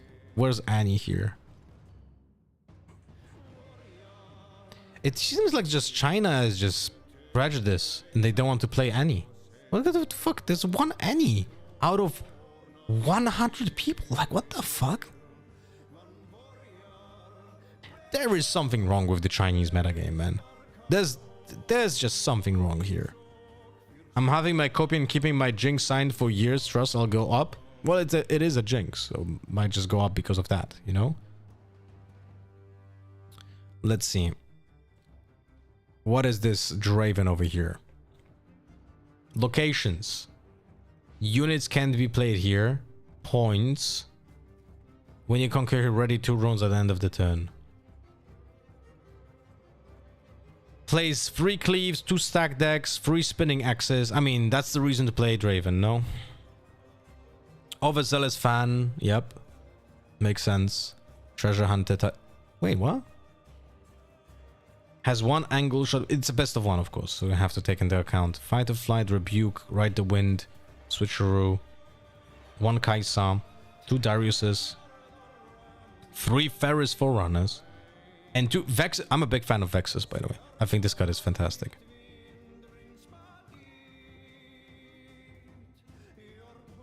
But there's what the hell?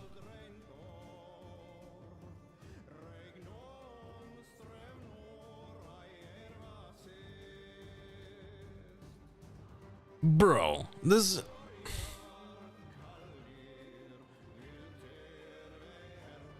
doesn't sound... Wait, this doesn't really look for me to be better than any deck. Is the signature spell so much better than anything that Annie can deliver to you? I mean, it is a crazy card. Fuck me, man. Vex is getting a legend in the first set. From what I remember, I think so. I'm not certain.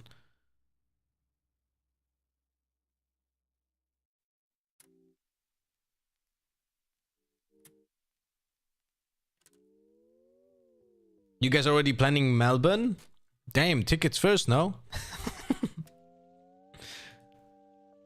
What is the order, Draven? Irelia. This is Draven from the second place. Has the gold token generation. Also ready runes. It's like they try to emulate just what they had with Annie, you know? Melbourne tickets should be saved. Where are the end of the world? I don't know about that, man. I don't know about that. We need defend here. Oh, okay. So again, this is a very low count on units. No, actually, no, it's not that. Okay, never mind. Never mind. There's one Draven, 3 Blood Rushes. I am not convinced that this is gonna be a better card than Cleave. I like its mobility, its flexibility that you can play it on 2 different creatures, which is nice. So you can divide attention to 2 different locations.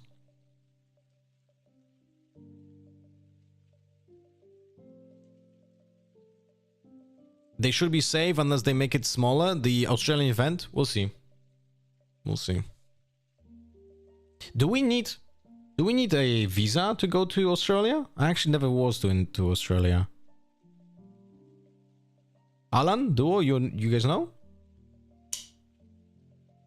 You guys don't know, or we don't need visas?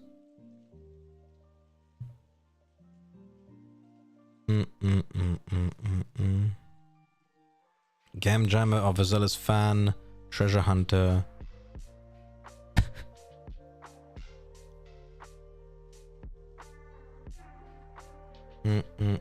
Two Piercing Lies, Flight, Hard Bargain, Rebuke, Switcheroo.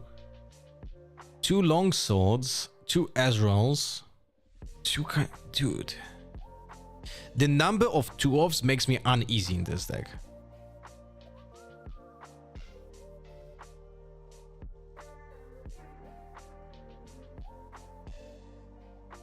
Google says we need a visa, but it's easy to get and free for up to 3 months. I like how everyone is just like adamant. No, yes. No, yes. I played PT in Sydney in 2016. Brother, that was a decade ago. Might have changed since then, you know? I had a Chinese visa also 10 years ago, an American visa a few years ago. Might have changed as well.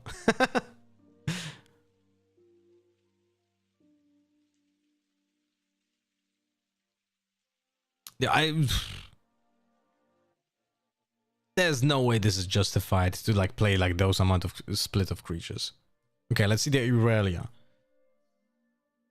Am I seeing correctly? This Irelia has 7 creatures. Uh-huh. What?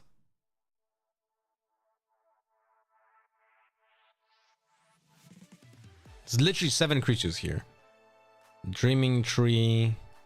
When a unit moves from here, give it +1 might this turn. From here, by the way, you have to remember. From here. So from this location to base or the other location. When you hold here, each planet turns 1 rune exhausted. Alright, let's take a look here. So you play 1 Irelia as a champion unit. You have 1 Cold Shot, 3 Defiant Dance, 2 Charms, 3 Defies, 3 Enguard, 1 Sealed Deck. There are 3 Treasure Hunters. Okay. And 2 Stellacorns. How many ways of moving your creature do we have here? You have Fight or Flights. You have Flashes, so that's 3 cards. You have Ride the Wind, which is 5 cards. And you have the Siren, which is a gear. And how many gears do we have? 2. And of course Boots of Swiftness, but I don't... Okay. So Ride the Wind is probably just being kept for the finisher. So you don't typically want to use it. For Stellacorn, you're gonna have like 3, 5, 7.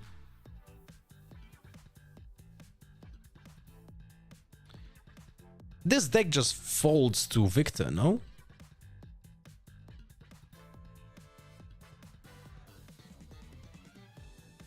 I know you have 2 Zonyas and 3 Guardian Angels, but...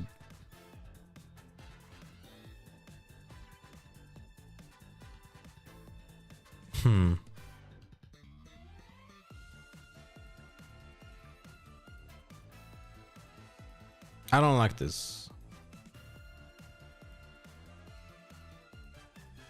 I really don't like this. deck. What do you guys think about this?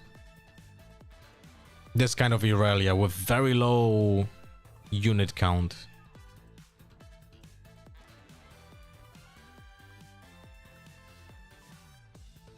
And no removal as well.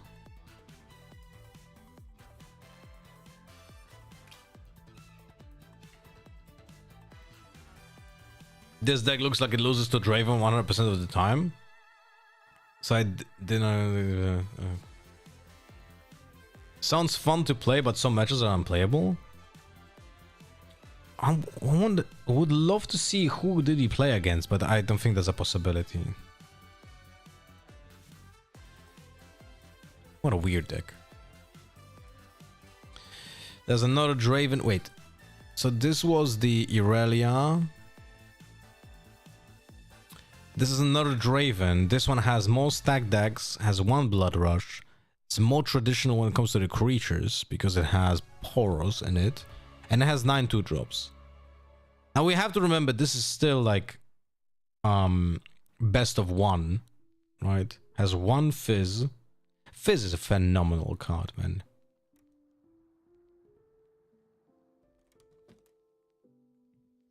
But it's like there's no way that this deck is better than an Annie deck. Just having access to hard bargain every turn. By having access, I mean like you open 2 resources, which threatens a hard bargain every turn. There's no way that Raven is better than Annie. Signature spell is just not gonna compensate for that, no? Although it is a broken card. It is a broken card, that's for sure. Did you guys play any Draven decks? Specific also when someone played like a lot of Annie.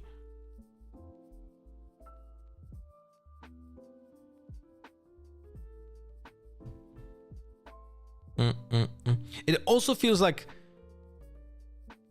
in a deck like this Draven, a Kaisa actually naturally preys on a deck like this.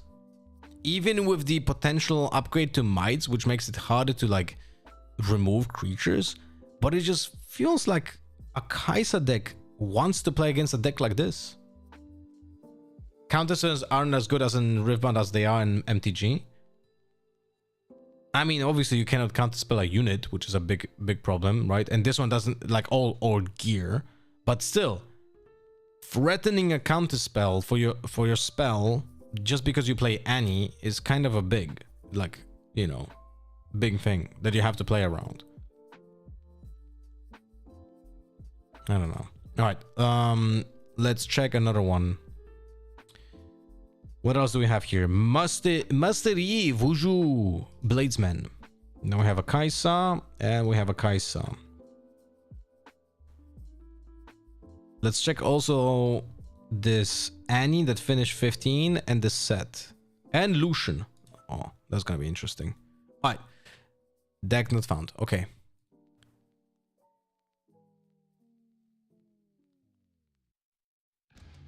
Reloading over here.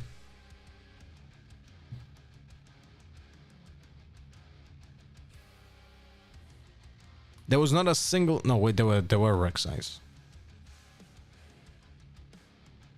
Hello? Were we not working? Maybe no deck list here?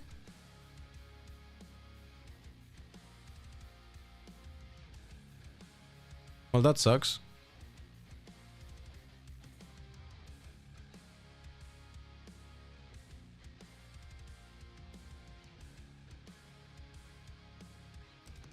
Seems like not every deck is shown for some reason. Kaisa. Oh, Lucian from a 3rd place. Oh, would love to see that. Fiora, Yasuo, Draven. Let's take a look. Oh, come on. Is the website down or something? Can you guys check? Can you guys do Riftbound stats and just go to like any of those Chinese events and see if the deck lists are working for you?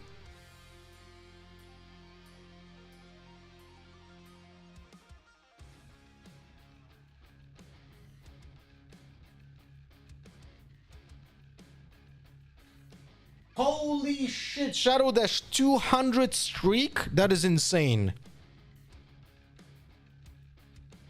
200 watch streak. That's incredible. Thank you, Shadow Dash. They're just not loading. Maybe the website just died? Wait, let me open again this one. I think the website died.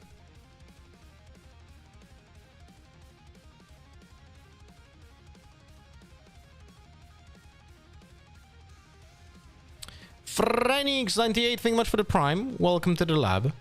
Now we can enjoy the Twitch without any ads. Of course, you can also just watch on Kick, if anything. Welcome back, buddy. Thank you for the Bezos money. I think the website just died. Maybe I DDoSed it by accident by opening 10 pages at the same time. Might be my fault, guys.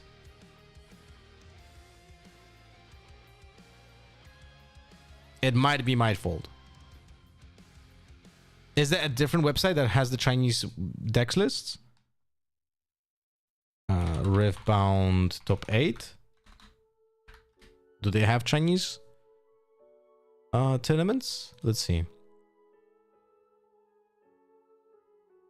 I don't think they do.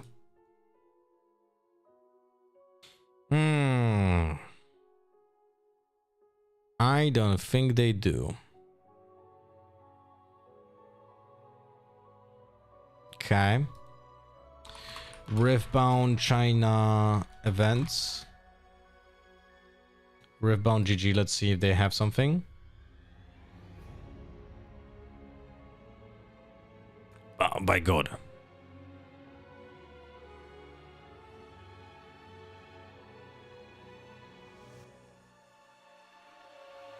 September. Oh, those are only articles.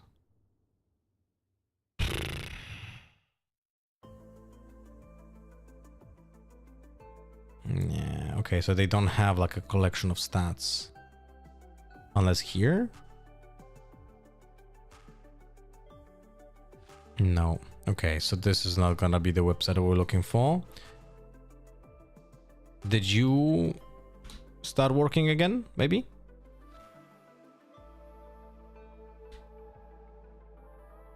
Well, this sucks. Conversion rate for the skirmish I played this weekend, 32 players. Any 3-4 topped. Kai'Sa 1-2 topped. 112 topped. I mean, yeah. Which is, by the way, when I play Kai'Sa versus Annie, I feel like I actually like the matchup for Kai'Sa. From our skirmishes, I literally lost 33% matches to Annie, won 66% of the matches to Annie. And the games that I lost, one game that I lost was because of my misplay. It's like I don't feel like it's bad for Kai'Sa, but so many people are just saying, bro, Annie is just so good against Kai'Sa, and I'm like, what? Are we playing the same game? Like I don't like I'm not, don't get me wrong, I don't think Kai'Sa is like super duper advantage or something, but I feel like it's pretty fair towards Kai'Sa. Minimum 50-50. Kai'Sa 60-40 versus Annie, I think. Depends on the list too. That's for sure. And the pilot's playstyle and so on. Can you get up? No?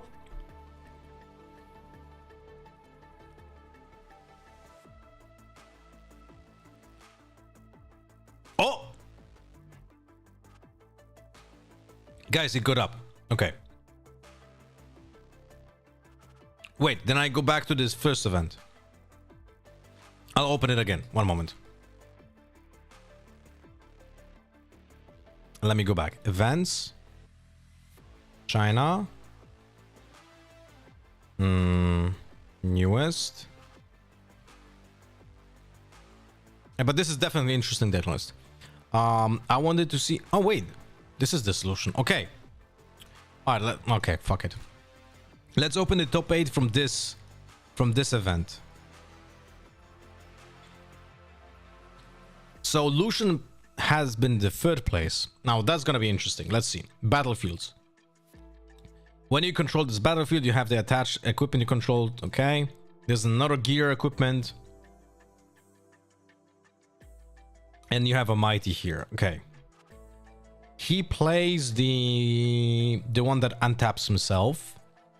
Has 2 blood rushes, 2 punch firsts, 3 relentless pursuit, 2 challenges, 2 confront. Really?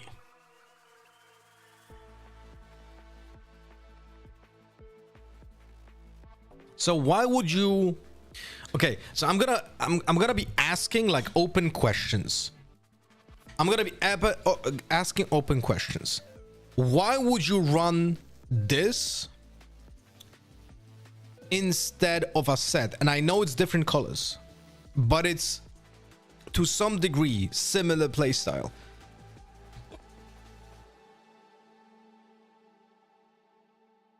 And the answer should be only the gear, right? No way you don't run Reaver's Row in this list? Yeah, you definitely want to run Reaver's list. Not only have Kai'Sa's, but also like all the units here. Maybe they are Lucian main. Maybe. That is actually a point. Better champ zone? What do you mean by champ zone?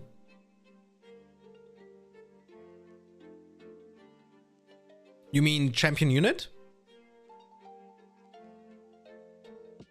Relentless Pursuit low-key better than Showstopper? Do we think that? Let's think about it for a second.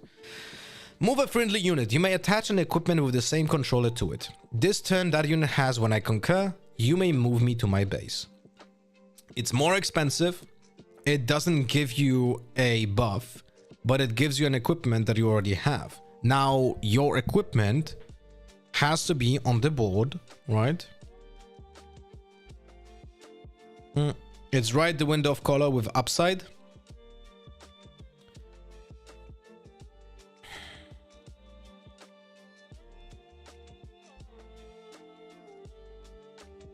In theory, you could play here also like Vine on this deck.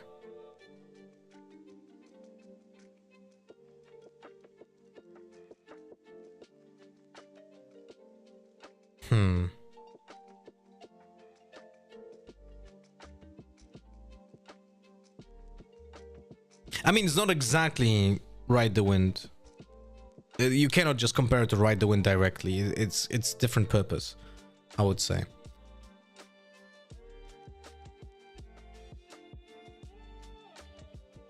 This card won't be a lot for Vi. It is exactly Ride the Wind. No, it's not. It doesn't untap the creature.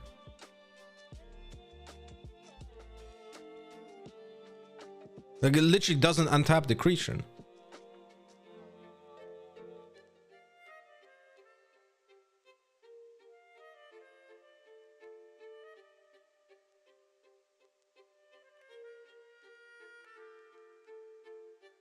So if you play Vi from your hand, and then you Relentless Pursuit, you're not able to gank to the other battlefield.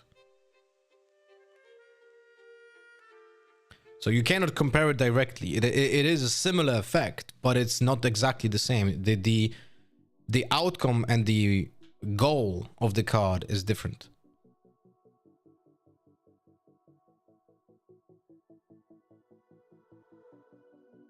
And by the way, I feel like I think I also misrated one of the new battlefields, which is the one that discards. I think the discarding thingy from your deck randomly when you concur, like in your discard 2, is actually gonna be used quite a lot.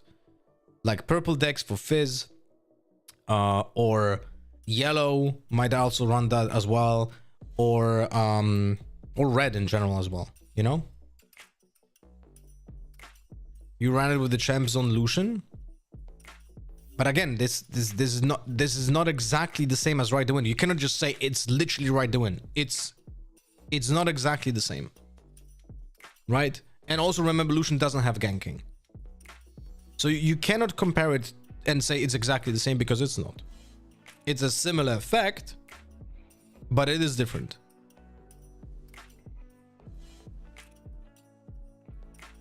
Lucian readies, I'm aware, but you have to remember that, wait, does it work for an entire turn? Ooh, this works for an entire turn, not just once.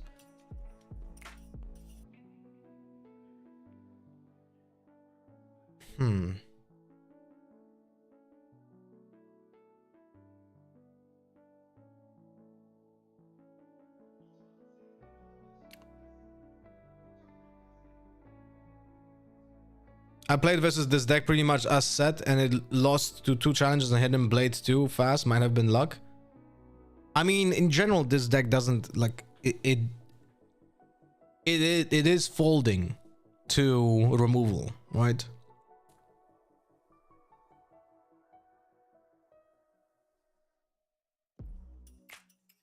That's why it's running as well the Ruin Runners. Hello, Godsong.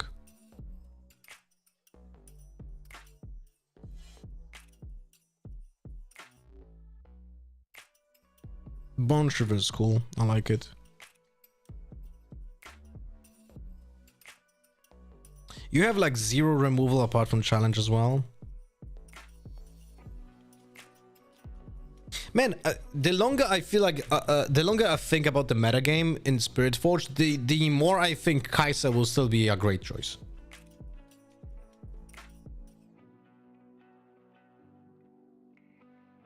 Like, she's gonna be able to, like, I think Kai'Sa and Victor are gonna be tier 1 decks.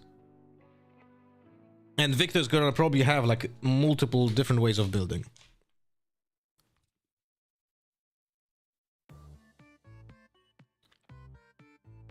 All right, let's see the next one.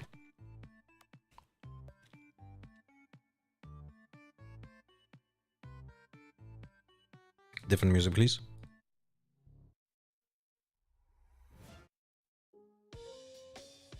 So we have a Kai'Sa here.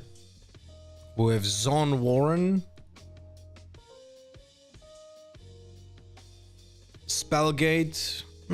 Okay, Spellgate. Why do you want to play Spellgate in... Again, I'm not doubting. I like to ask questions, right? I like to ask open questions to also make me answer them.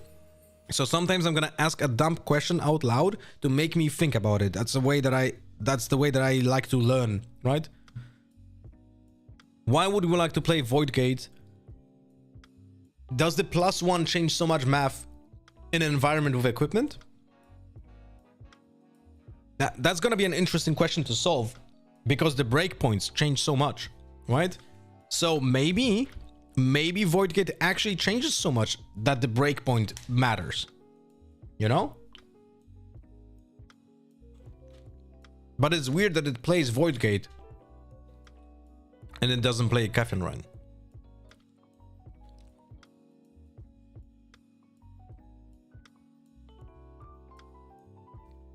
When people put Kai'Sa on C or D tier on Twitter, you know it's an easy mute. I'll be honest with you, I don't think I ever seen someone do that. But maybe the reason is because they got muted by other people and it never reaches my timeline.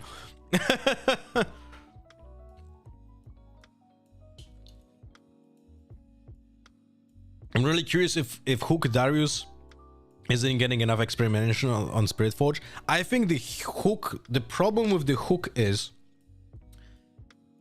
that it's gonna be met with hate, and the entire Hook archetype really revolves around Hook. So if your first Hook gets just fucked, what do you do then? Does your deck have enough meat to win the games? Because I know Aurora decks will have enough meat even when the Aurora is gonna get destroyed, but the Hook decks, will they? That's the problem that I see, right? So I don't know. And also they're inherently like pretty RNG, which is also another problem with consistency. And if you're gonna have 2 angles of consistency problems, one is gonna be drawing the hook, 2 is gonna be using the hook. They're actually free. And then the third one will be, what if my opponent destroys the hook, right? Then you have like 3 pain points that are gonna be very important for you to think about. Also, I think Rocket Barrage is great.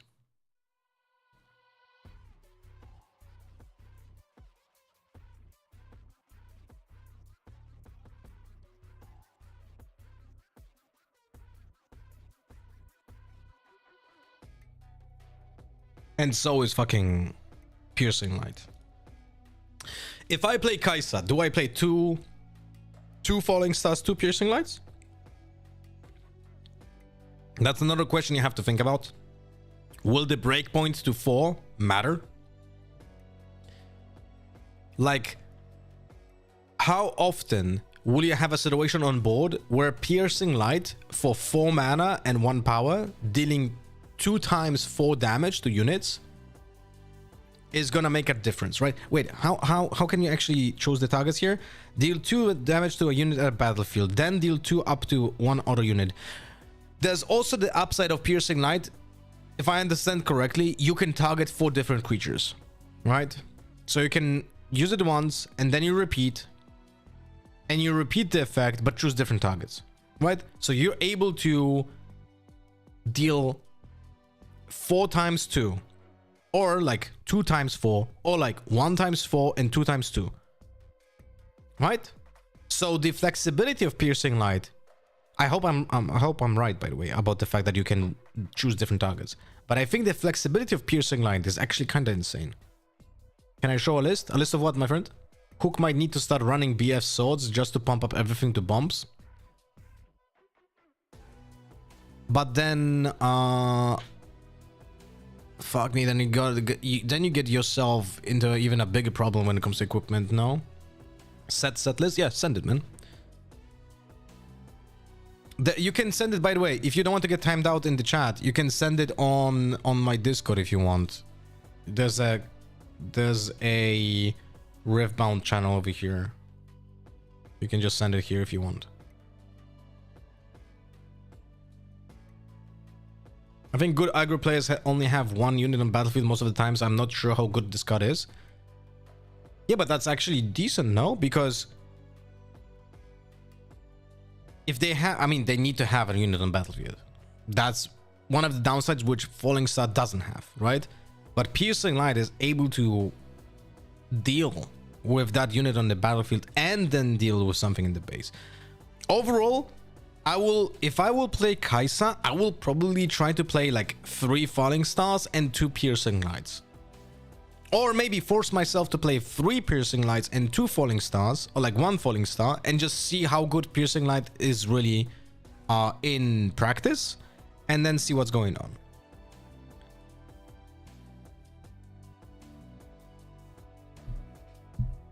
Why is this Kai'Sa playing the Megs but is not playing Rumble?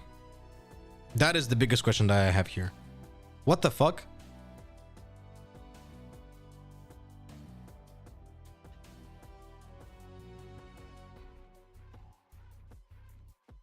Let's take a look at this deck from the Booty Popa. So this is with Spirit Forge already. Okay. So what do we have here? Set locations pretty standard. The new location is the one when you have a mighty creature. When you conquer, you make it pay 1 to draw 1. You will have 2 sabotage, 3 showstoppers, punch first 2 times. This card is fucking insane. The only problem I see in set that you might not have enough power for it, right? Yeah, Warmog I think is pretty decent. Although the question is again, how much do you need Warmog for this deck? Right? That's what I feel like. 3 challenges. Like, do you think that Warmog is better than is Warmog better than the Arena Bar? Arena Bar is 3 mana, works only on tapped creatures, and gets a buff, which is not like requiring you to conquer, right? Because you essentially swap Arena Bar for Warmog, no? Mog will be for draw on Monastery. Yeah, I understand. New Sea Monkey. Yeah, I think this card is great. Death Grip.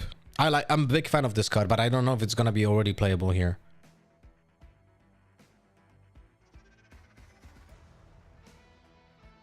I mean, it has synergy with the set, but do you have enough? Actually, it doesn't cost power. Huh.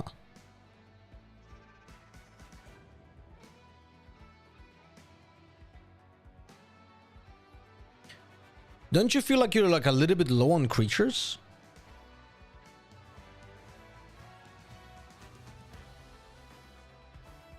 Also, I feel like you have to have the order set. No?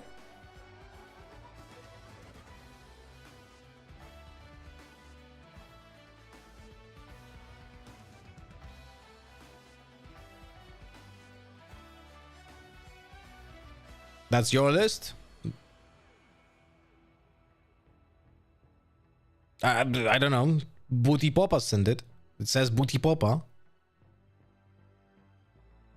I also am not a fan of this, Yona.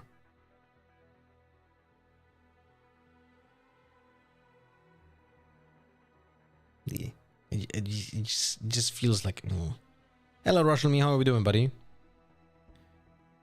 Warmog has that upside that saving unit with set keeps it attached. That is true. That is true.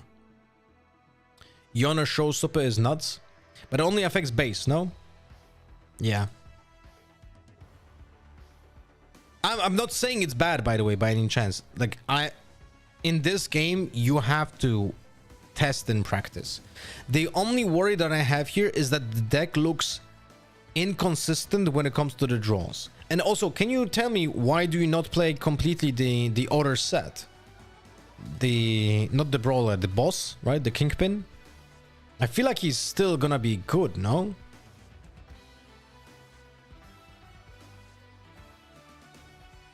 I feel like that's still one of those cards that is just, the breakpoint is just so big. It's unbelievably good. And it's easier to have buffs, I think, now.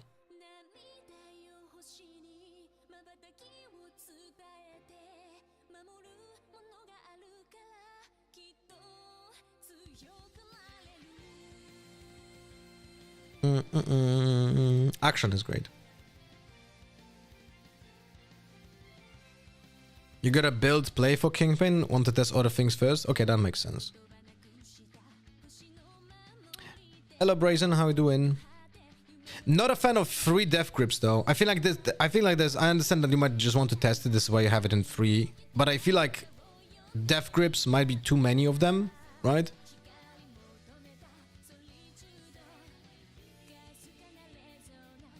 Death grips might be just too many.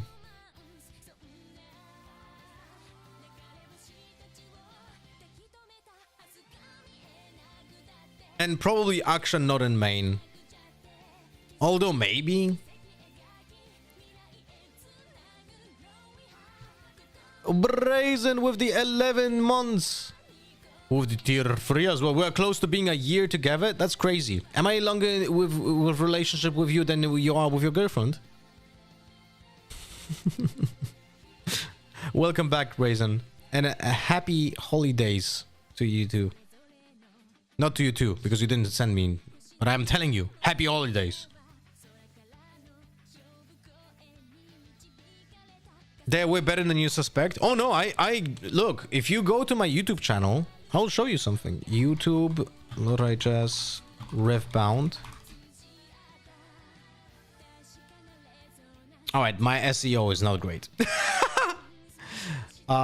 This is the channel. But in the yellow... Where's the yellow thing? Here we go. Where do I have Death Grip? In spells. So it should be somewhere here. Look, Death Grip. I'm giving it 4 stars, which is more than good. I think it's a great card. It's not like super duper fucking awesome, but I think it's more than playable. You know? Like many people would absolutely say like 1 star, fuck this, fuck this. You know? I think it's a great card. The same goes for the other yellow card, which is... I'll show you. I think people completely represent this card. Rally the Troops. I think this is another card that is just bonkers. You know? So Rally the Troops. I feel like if there might be a way of building a set that is on tokens. You know? But I don't have the time yet to build that. Tomorrow you're off. Yes, I'm gonna... Look. Tomorrow we're gonna be having a time off. Same on 25th and 26th. Now, I don't know, and I'll update on Discord if I'll be streaming on 27th, 28th. But I'm definitely streaming on 29th, 30th, and 31st. But I'm also gonna try to stream on 27th and 28th. You know? That is definitely the plan. But if I'm not gonna, then we're gonna see each other on 29th. And today I'm gonna have to finish this stream in a little bit because I have to still buy some presents and shit. So yeah, I have to do that before normal times. Anyway, but still, let's go through this. 5 might for 4 power in set saves so much against Kai'Sa. 5 might for 4 power, but we're talking about the Kingpin or what, Ripple?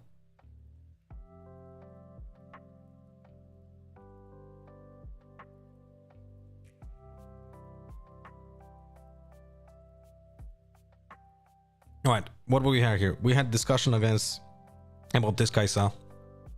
I don't understand why would you play mech Kai'Sa but not run the best tempo mech, which is the 4-drop. I don't get it.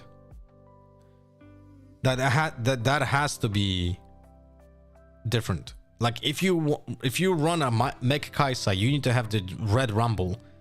The one that doesn't cost power, but when you conquer, you can play a mech from a graveyard. I feel like that is a really good fucking card. And I know you're gonna be low on slots, but at the same time, why on earth are you playing like Yordles in the main? You know? If you play so many mechs, like the progress day, fuck progress day, this is not needed. I understand this is best of 1, but it's like, you don't need progress day.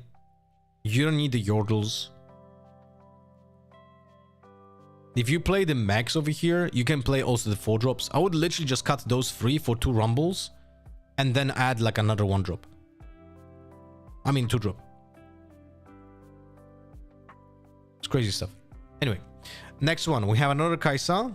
This one is... Oh, this one is actually playing a little bit more max.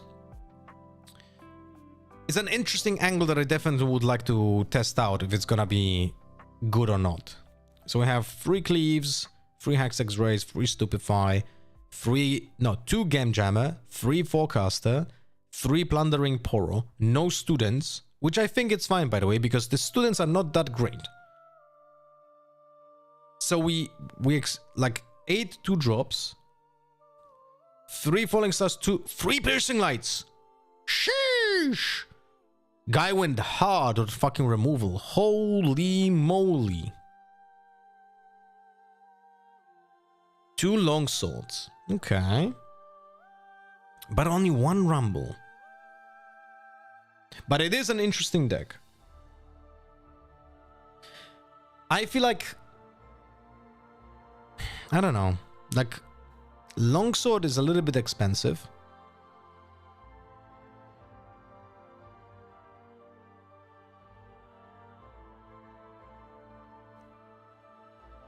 But I definitely like the production surge. Are you planning on releasing a video that explains the basics of Riftbound? I might do that, but not as a public video because I already think there's too many of them. But do you participate? Like, you mean about gameplay or what, Brazen?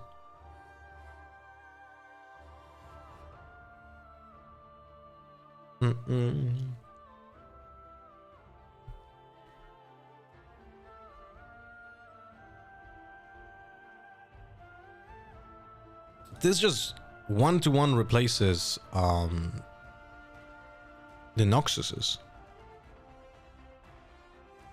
It's a little bit different of a break point, but still good. Gameplay. Did you watch any other videos? Because there's already really good videos explaining gameplay as well. Probably in a better way than me would do it, you know?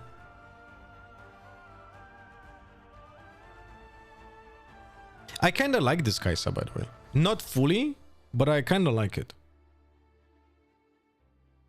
Interesting deck.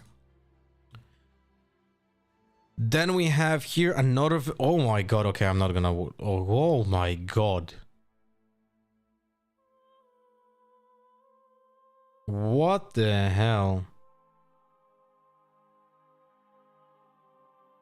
What is this mess? So many one-offs. I can only accept you as my straight white man that tells me stuff. There's a video with a woman explaining Riftbound. Riftbound, how to...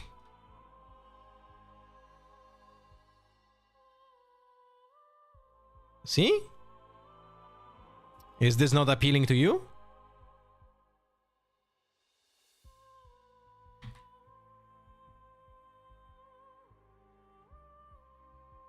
Here you go, Brazen.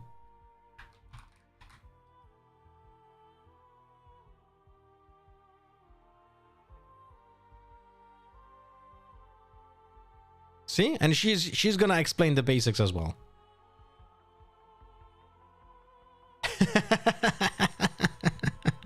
You convinced me. Yeah, this is this deck doesn't look great, so we're gonna skip it.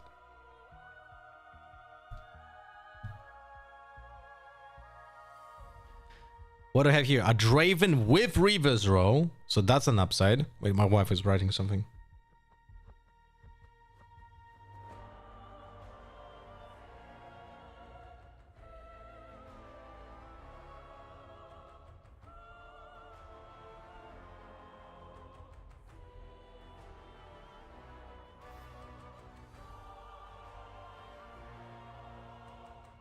I remember when I was like 15 and a dude said to me, Shema Mawa, and I looked him deep in the eyes and replied with Mawa to his power.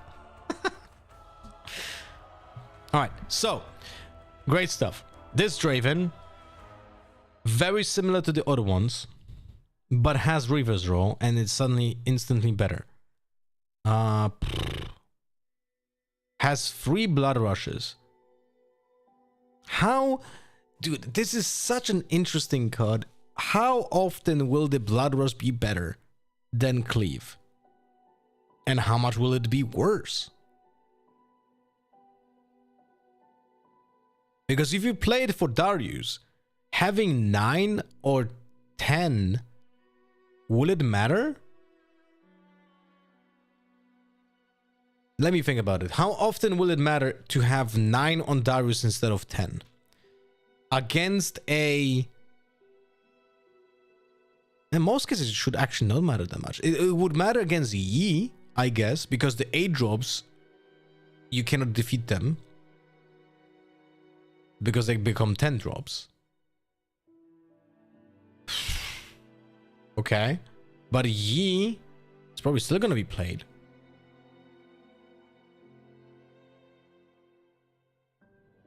But if you have 7 mana... then you can go up to 11 and then it defeats them. So then it's better than Cleave. Maybe I misrated Blood Rush. Because I thought it's gonna be worse than Cleave in most cases. But maybe actually it's gonna be better than Cleave in most cases. That is an interesting thing. And something that I have to think about it more.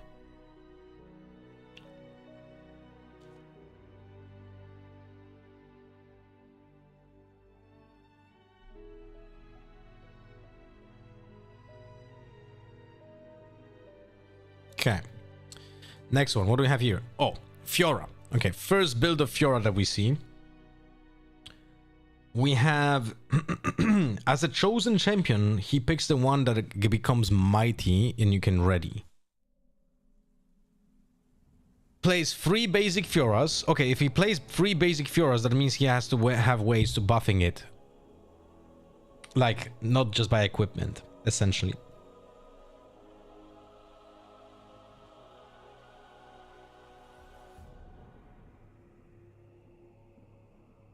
Reaver's Row, Monastery, Sunken Temple, 3 Punch First, 2 Sabotage, 3 Warmogs, 1 Riposte? Am I seeing this correctly? 1 Riposte. There's no way this is correct. There's no way that you only have 1 Riposte. This card is insane. There has to be, like, if you don't want to run too many counter spells, but I understand, but you need to have at least 2. Maybe he didn't have more.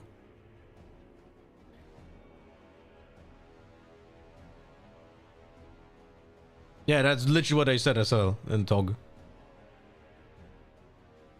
Like, I don't understand 3 actions. The guy has Sabotage and Main. Those cards are kind of interchangeable. Yeah, but I does this non-unit... Okay, so it has a little bit more of flexibility because it's not limited to spells.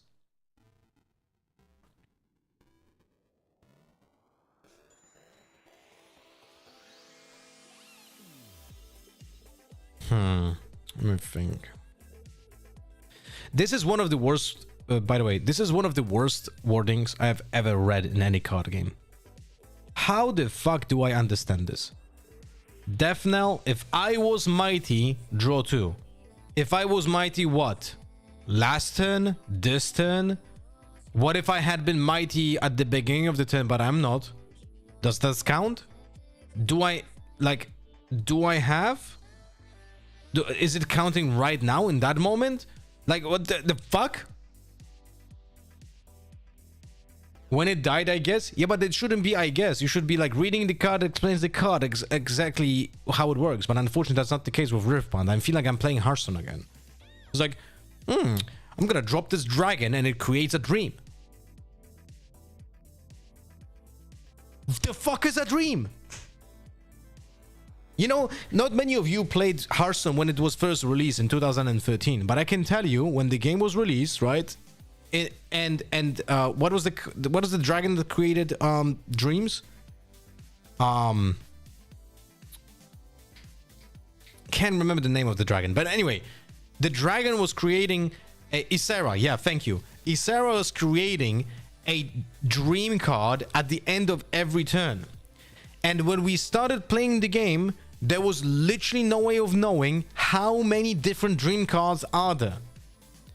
There were some theories in the first weeks that Ysera maybe has some really fucking rare cards that never appear, but there will be, 1 out of 1,000 drops and something, and we had no idea. Maybe that person is right. Because you have no idea what the card does. So yeah, very cool. But here with Unsung Hero, I think that it will not work with Assault.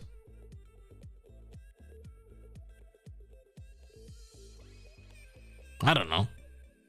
It will work with Punch first, but will it work with, like, if you give it Cleave? Who the fuck knows?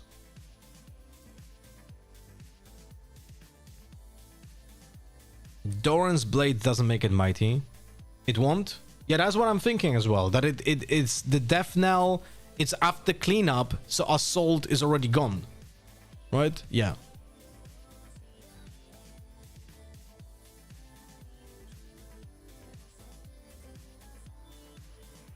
But at the same time, if you would read this as is, it should work. Right? Because it says, if I was. Well, you was mighty today. This turn, you had 5 when you assaulted, so it counts because you were mighty. It doesn't say it has to be mighty during the death. It just says if I was mighty and you were mighty this turn. So yeah, the wording definitely needs a lot of work. The same goes for Kratos, or like whatever his name was, like the guy in orange, the 4-drop. That guy has to have an errata already. Did they release erratas for Spirit Forge already? Actually.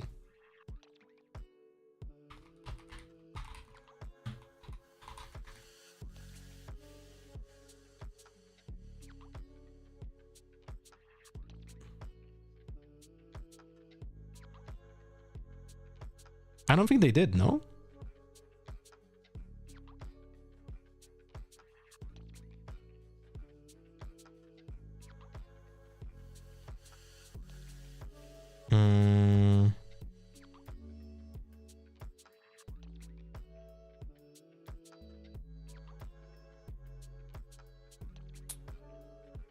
There is in China translated. Do you have a link maybe?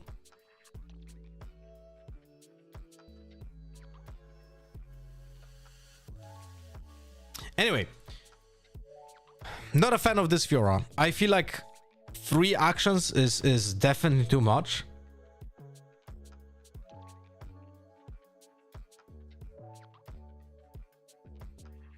Wait, does he work on your own? Or that's again, probably doesn't, but let's read the fucking card. You may pay 2 power as an additional cost to play me. When you play me, if you pay the additional cost, move an enemy gear to your base. If you control it until I leave the board. If it's an equipment, attach it to me. So no, you can't target your own equipment. I don't think it would have make any sense, but I'm just, you know, trying to understand. Why would you like? Nah, this is way too many. This is way too many. This is way too many actions. Also, not a fan of strike down. The upside of this card is the fact that it can hit the unit in the base, but it's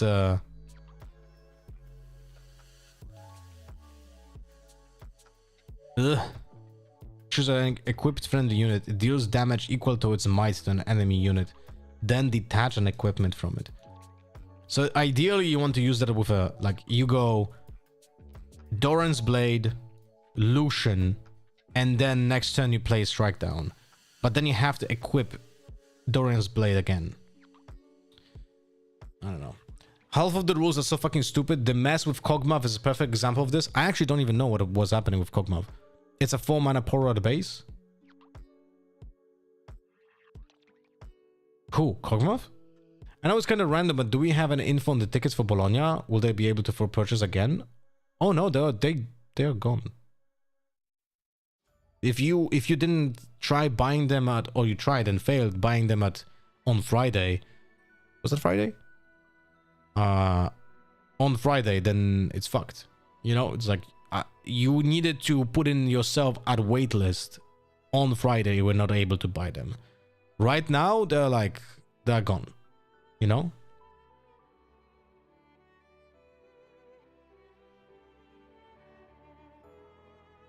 Oh, you mean, okay, action up 4-man Poro. I mean, yeah, it has Weapon Master. Look, the problem with the two drop Poro is that it is a 2-drop that is only Weapon Master. This guy is essentially better than that Poro because it has more options and it's a bigger creature by itself, right? Sign up for the waitlist. Many people who scalp tickets are in process of refund since reselling isn't allowed.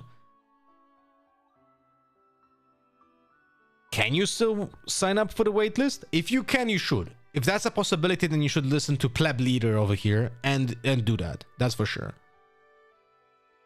I don't know if you can, but if you can, then you should definitely listen to Pleb Leader.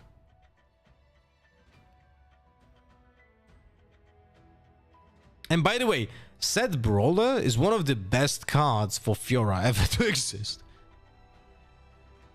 Like, this card is nuts for her. That is definitely a free off. I wonder also, how often would you like to start with this Fiora as a champion? It creates a weird dynamic where, just think about it this way. We have 2 battlefields. I'm starting with the orange Fiora. That is a 3-drop, right? That doubles might when it's 1-on-1. 1-on-1 Fiora, right? So she's like 3 might, 3-drop with a power. And I go second. So my opponent on his first turn drops a 2 might creature. His first turn. My first turn, I drop the Fiora. His second turn, what does he do now? His only viable option would be I go to a location and I play another drop to this location. So I have 2 units. So now the Fiora doesn't go double. Because if I drop a unit into the base and then I move this guy to this location, right? So he's alone. This Fiora goes in, kills him, doubles up. So you trigger the Fiora as well. All this to eat a Hextech Ray, by the way. Well, you can't. If it's 1v1, you can't Hextech Ray here because she already is double.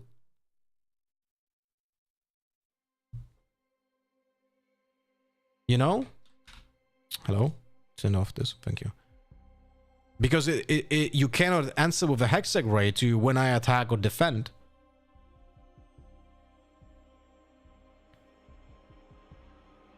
You can frigate touch smoke screen. Yeah, of course. Yeah, that, if you play blue, those are great answers. But it's like this dynamic of having this possibility of making your opponent play really weirdly just because you have a Fiora on board is kind of interesting, right? So let me think about it this way. If my opponent, if we're exactly in that position, does this deck has a way of punishing putting double like a drop? So let's say my opponent goes with a 2-drop to a location and plays a 4-drop. So he has like 6 might. Then you play Punch Fist and you just kill both. That would be one of the punishments. Or you can play... In this deck, that will be only punishment. Unless you use also challenge.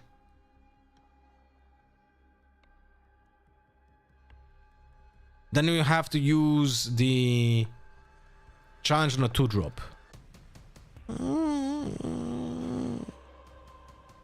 But then you trade when you go into the actual battles. That's also not great. Interesting dynamic. And it basically does what a 3-drop would do into a 2-drop anyway, only to pay a power for the upside that won't come up because you eat a bolt and die. Again, that requires you to play against a red deck, right?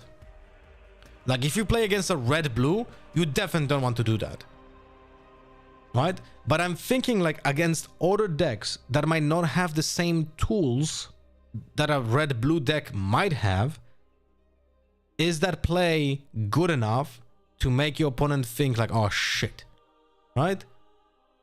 And I feel like in a lot of decks that are not having those kind of answers, like green, green orange, or like for example yellow blue, probably to some degree, like Victor's, they probably don't run the frigid touches and smoke screens, right?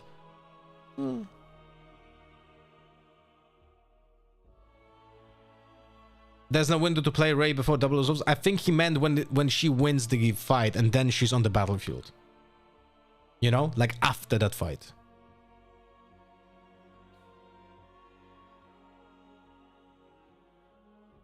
I think that's what the chatter says, but I'm not certain, so you have to ask him. But I'm still like thinking there might be some avenues, right? She won't defend with double ever. I mean, that when she's on the battlefield, that doesn't matter because she just eats a Hextech Ray and dies on the battlefield, right? But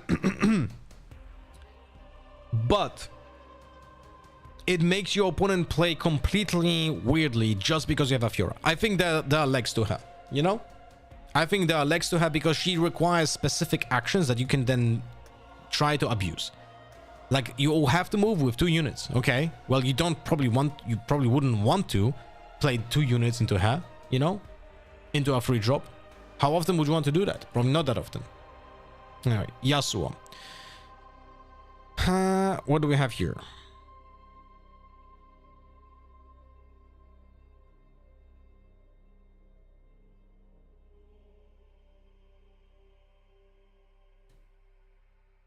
Another similar deck to that Fiora deck. How many units do you have? No, actually he has more units. Has 2 drops. Has actually 7 2-drops. No, 8 2-drops. 2 times Heart of Dark Eyes. Some equipment hate in the best of 1. 3 Fioras. Sorry, Irelias. 2 Mind Splitters. Man, I have never played a Yasuo, so I don't really have like the context of playing him. I cannot really judge this in any way.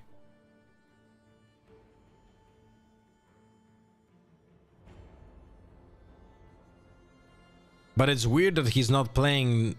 I feel like Yasuo is the deck that wants to play the new Darius. Draven, no?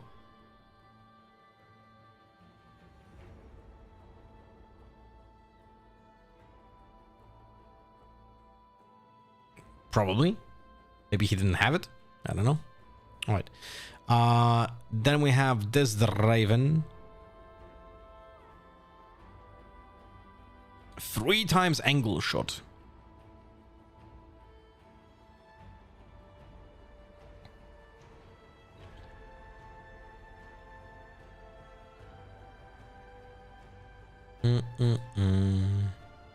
How often do you think he used it for the spinning axe?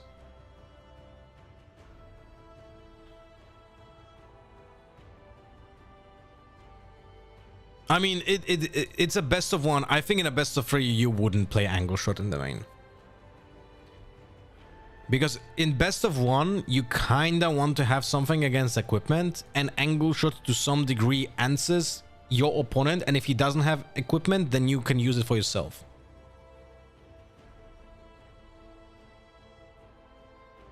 We don't know if it stops temporary yet. It needs clarification. You mean at the beginning of the round when it starts? Because you can answer temporary, right? So you can reaction to the temporary trigger, attach it to someone and play around it? Because, wait. Equipping is a normal action, right? So you can only do it in open states.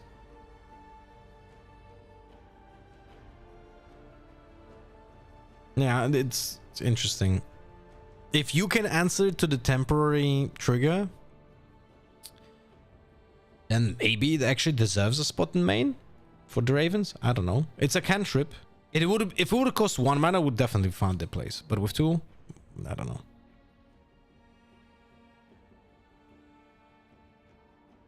You can answer this matter of temporary physical. Yeah, that's what I mean. I know that you can answer the temporary because you can, like, for example, answer the temporary unit with a hidden card, right? And spawn like another unit and still hold, right? Like you can hide a unit with like a spirit on it, and then the spirit temporary goes off, but you answer, you spawn a unit, and you can still get the point when that unit dies. Now, you are right, that's like, it's kind of weird. If this is unattached, kill it. I mean, reading it, if I would have to make an interpretation right now, I would say that it should not be destroyed, because it says if this is unattached, and this will be on resolution, right? So it would be attached upon its resolution, so it should not destroy it, but you will never know unless they clarify it. This Draven looks a little bit better than the other ones, but I don't like 3 hard bargains. I feel like he's a little bit lower on the number of units. But he also, like, it's kind of interesting that he plays 3 cleaves, that this guy doesn't play a single blood rush. And I wonder what was his conclusion. Did he say to himself, my curve is just a little bit more tighter, so I need the cleave, which is more efficient for, you know, having it at one resource, because he is playing more hungry power cards. But he generates gold as well with the treasure hunter. Bro, I don't know. The cleave versus blood rush is gonna be very interesting conversation topic. He has 2 blood rushes in the side deck, by the way, and 2 more poros. What the fuck? 8 drops. Interesting. I mean, this guy seems to have like some very specific game plan in his head. His deck is less random than the other ones that we have seen so far from the Draven. This looks more like a actually constructed with thought process and some matchups in his head. You know? So this one, maybe even if I don't like some of the choices, I think this one has some legs. Let me check this one now. Victor from the first place. Okay. This is the removal based Victor. Alan, what do you think about this deck? Because I'm a big fan. I think this is pretty good. Like, it might actually be a top tier deck. Meme? I think it's gonna be good. I like it. And it's also so cheap to build. So many people would like to play this, no? Played it with different decks, it can't win. If you know what you're doing. So essentially you probably mean like opponents have to play slower, play more creatures in the base, and then play more units at the battlefield at the same time, not just go one for one. I'm assuming, right? That's gonna be the scenario against this deck. That's at least how I visualize it in my head, how I would like to play against it. Just don't expose yourself on battlefields unless you have like multiple creatures.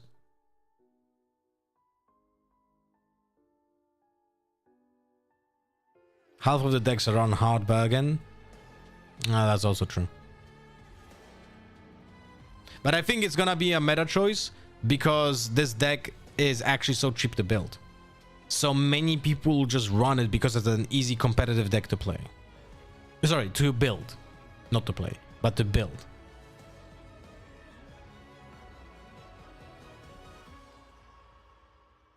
Completely shuts it down altogether with FOF. What's FOF?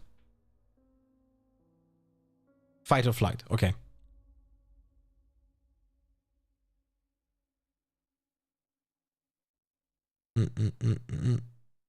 Kind of interesting build though. It's worth putting it into sleeves because it's just so cheap. You're just gonna always have it in one of the deck boxes. If someone wants to borrow a deck, I'm gonna be able to borrow this deck. It's like nothing expensive here apart from Divine Judgment. It definitely won this tournament though because people had no idea how to play against it. So many Dravens, holy shit.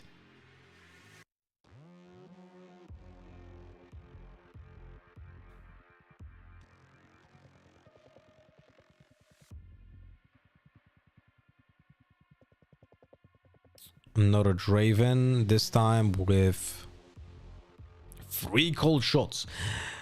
What the fuck? Okay, this is a completely different Draven. He plays with the 6-drop Draven as a chosen champion. And he plays no other ones. But he plays Edge of Night, which is nice. I like this card. So he's a little bit more reactive. 3 Rebukes, 3 Fight or Flights, 3 Ride the Wind. Interesting. Really interesting. Big fan though of the Vexes here. This is definitely a more complicated deck to play than the other Dravens. But I wonder if it's potentially better. Hard to say. No hard bargains though.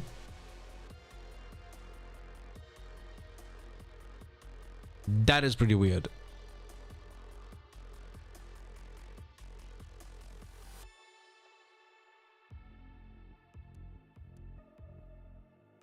I think you need main Forerunner. It's so good. Wait, what was Forerunner? The 2-drop that creates gold? We have Lux. Okay, so this is like the 7-drop Vanguard Armory deck. Card Shops, Wages of Pain, Jace, Echo. Echo? What was Echo doing? Accelerate, Definitely recycle me to ready your runes. Okay. Imperial Decree. So Decree here is to combo it with Bellows Breath, I guess, mostly. What the hell? Play 4 recruit tokens into their base.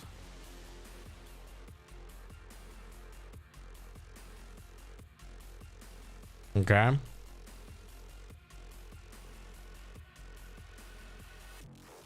Not gonna lie, I think there's a world where BY hook deck, probably Renata, is legit.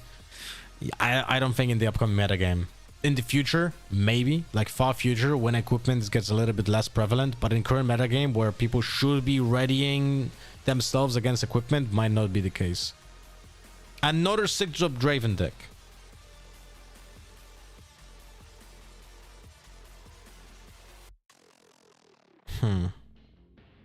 This one is definitely built different though.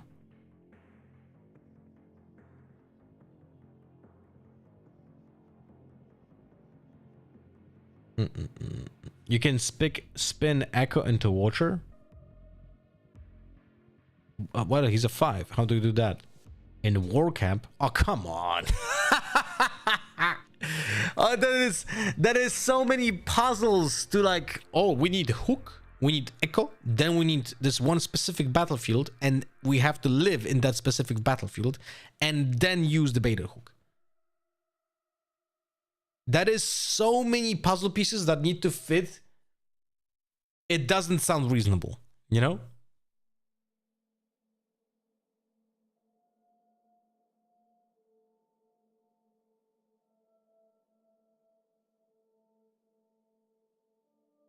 That's literally what Darius been doing the whole time. Yeah, is he doing it really great? Because we don't really see him perform, no? And now think about the fact that people will have a gear hate in the future. Right? That is a problem. We don't really have that much gear hate nowadays. It's just gonna start. Oh, plays Rek'Sai in this Draven deck. And plays Sundisk. This is one of those cards that I think is broken. Like, at some point, this card is broken. You know? The fact that you can just enter ready with almost any unit is kinda insane.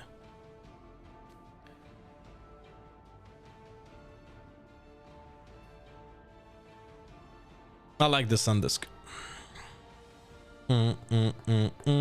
Although maybe not in this deck, but overall I like the Sundisk. Plays Flea Bloodlushes, has the spinning X of course, Tide Runners, sorry, Tide Turners, Rebukes, 2 Switcheroos. Man, this deck doesn't feel good to look at. There's so many 2-offs over here. 2-offs, 1-offs. Oh my god. 8 different cards in the sideboard. Yeah, okay.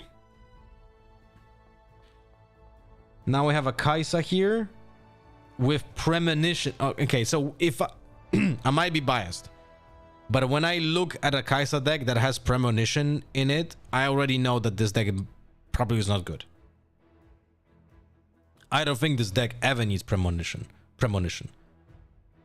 Unless you build it completely differently than previous Kaisas. If you just want to slot this into a Kaisa, I don't think that's a good choice.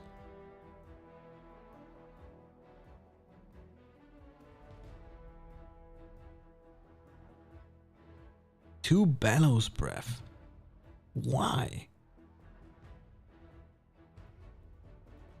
Why would you play 2 Bellows Breath in a Kaisa? What, only for your students to like trigger it twice? Yikes, man.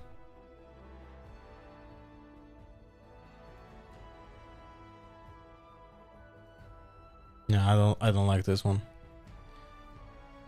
Another Draven.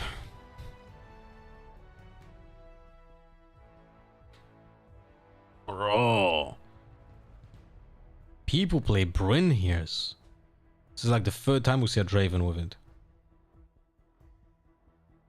Does it trigger twice on a repeat? I think it should. You may pay the additional cost to repeat this spell's effect.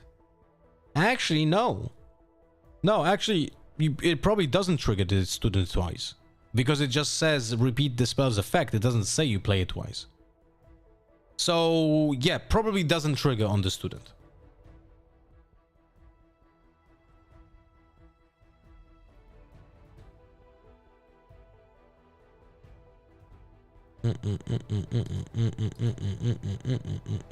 What about this Victor over here?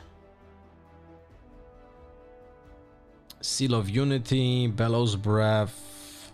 This is another Vanguard Armory deck. I'm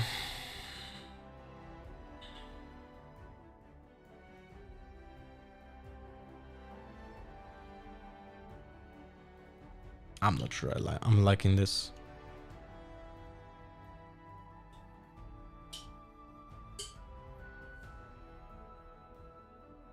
no card shops, but has Sprite Mothers. 6 2-drops. Why is he running BF swords?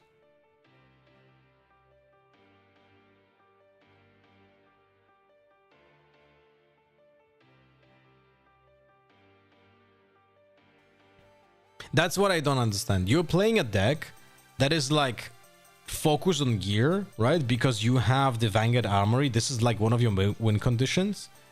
But then you also run a BF sword just to be exposed to more gear hate. I don't like this.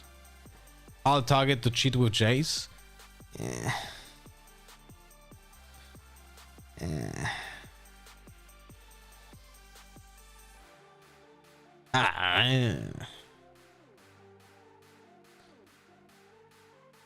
I don't like that.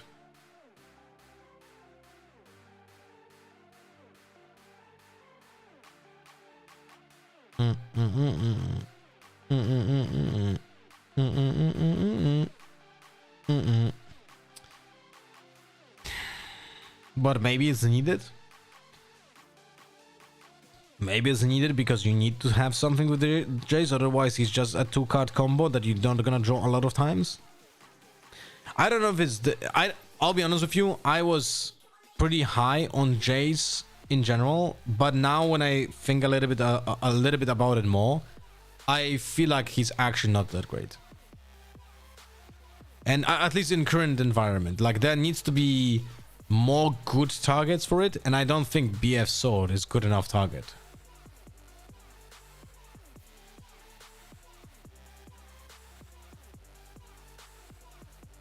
Maybe you need something like... Wait. Card gallery. What do we have?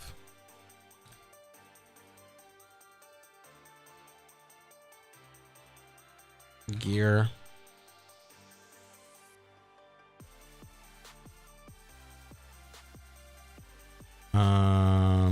What do we have here that could be applied to a blue-yellow deck?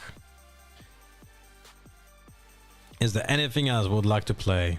There could be a justification for that. Maybe Temporal Portal, Hextech Anomaly, but it's like you don't want to drop it too early anyway, so that's probably not a good choice. Ward Atlas is meaningless. Zero Drive not the best anyway, it doesn't work with tokens as well.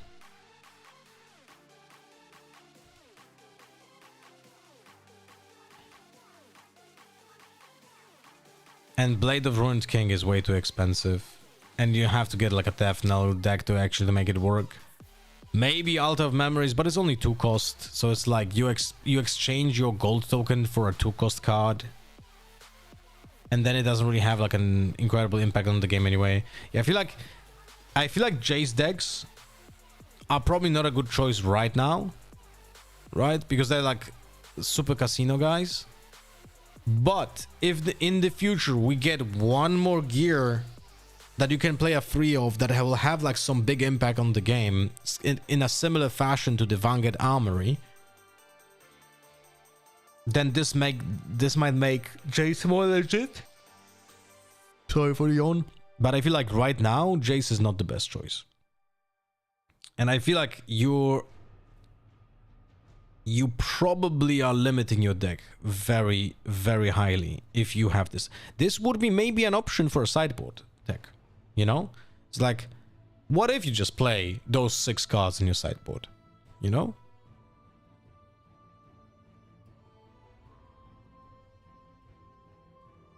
Running Jace with Vanguard, BF, Hook in Renata. Yeah, that sounds more plausible. I agree about that.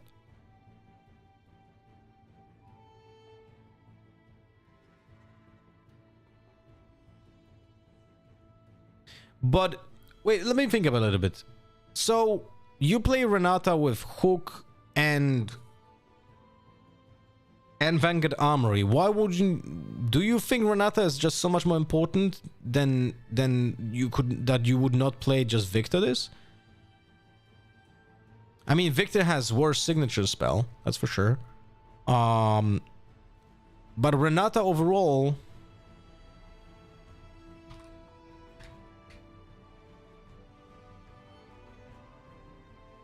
just doesn't get you that much value.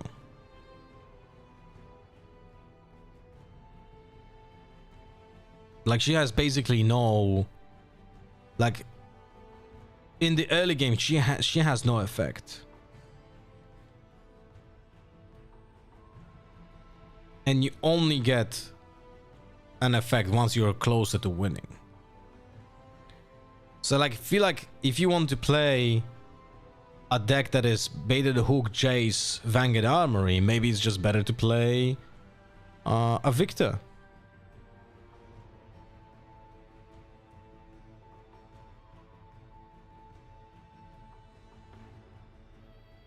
No?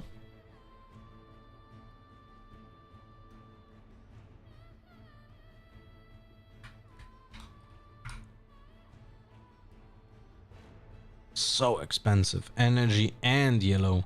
Kill a friendly unit, look at the top 5 cards from main deck. You may play a unit from among them that has might up to 1 more than the killed unit, ignoring its cost.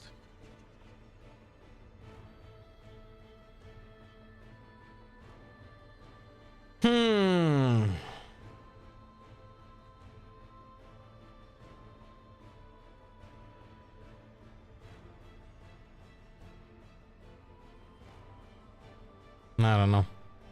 A topic for a different day, I guess. If you get a gold, you just turn it into hook activation later on, for example. Yeah, but it's like...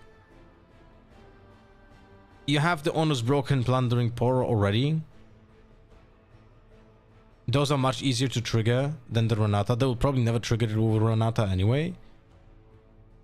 While having access to just fill your curve with 1-drops, that can be in theory, you know, also hooked to some degree. And there are targets for 1 power units to be hooked, right? So maybe that makes more sense.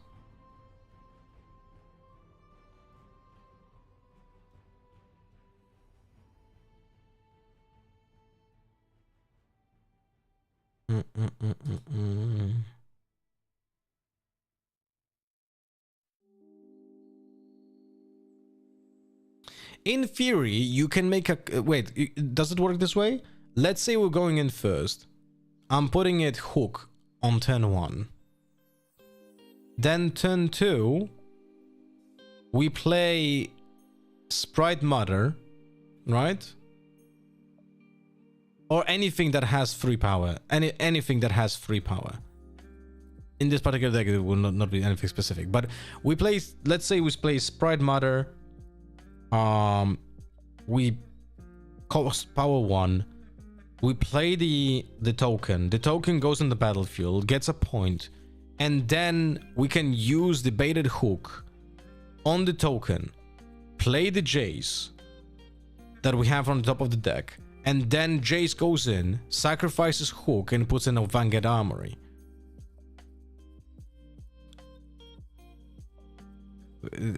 It is expensive because you have to sacrifice your baited hook, but there's a possibility of doing that.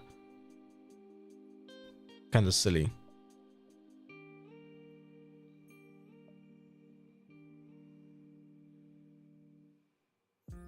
I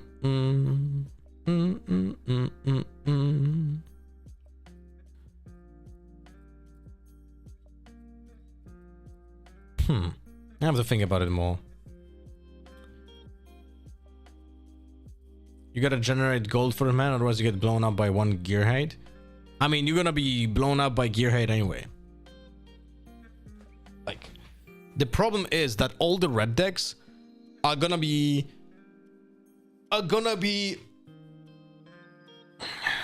running hate. And I think red decks are gonna be incredibly popular. So I feel like decks that are just playing gear are just doomed. I don't think I want to play any gear at the beginning of Spirit Forge meta. Try to build Lux in this way, please. I think it's more interesting than Victoria. But the... I don't know, man. Lux has a problem with... the card draw is just not important. That's what I think is also happening with Lux. Anyway, let me check. There was some other events here. This one over here, I think I didn't check. What do I have here? Draven, Irelia, Master Yi. Let's take a look at those Kais as well. So many Dravens, bro. There's an Annie over here, and a Sat, and a Lucian.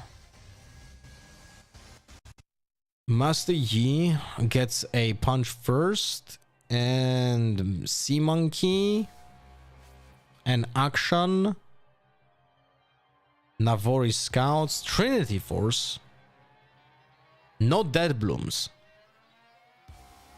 Oh my god, and 8 different cards in the sideboard. Alright, we're not gonna take a look at this one. This is the same deck that it runs only few units and it just tries to not die with the Guardian Angels and Zonias. Okay, so we already saw that one. This is the mech version but runs 2 Ikafian Reigns.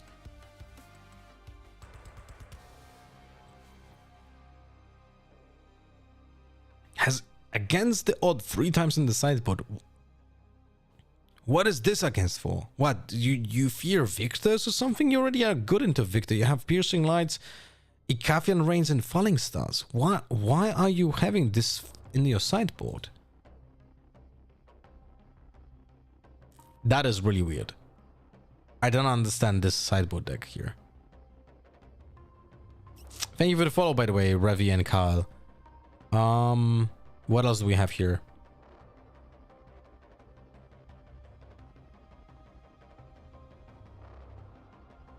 Plays both Noxuses and Production Surge. What I feel like in most cases you want to play one. But if you get 2 of them, if you have a mech turn 1 into Production Surge Noxus Hopeful turn 2, that's a big fucking upgrade.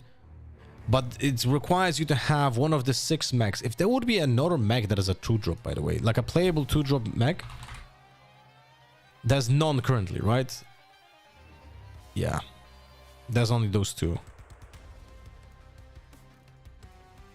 So you would need like a third 2-drop to make this a better choice instead of these sentries. And then I think this has legs.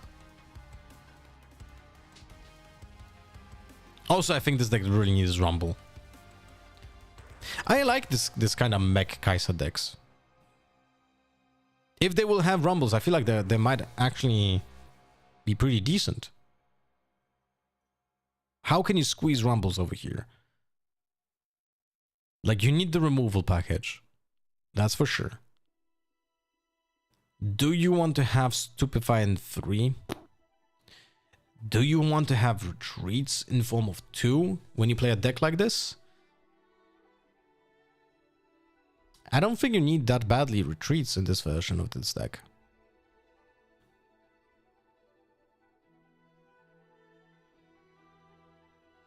You probably would like to put in...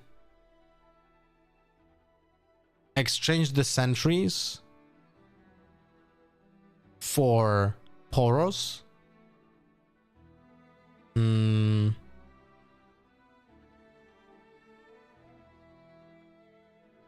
And then I would probably cut 1 retreat. I don't like playing one-offs, but it's like, I feel like in this particular deck, the retreat is not really that big of a deal.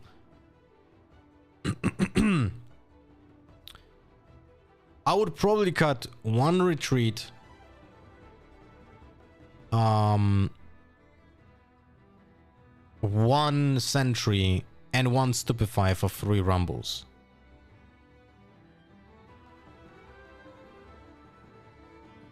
How many other decks? Wait.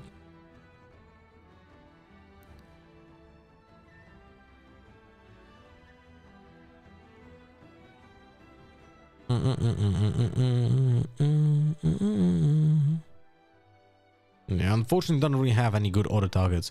But like reviving any of the even 2-drop mechs when you conquer with Rumble is actually pretty decent.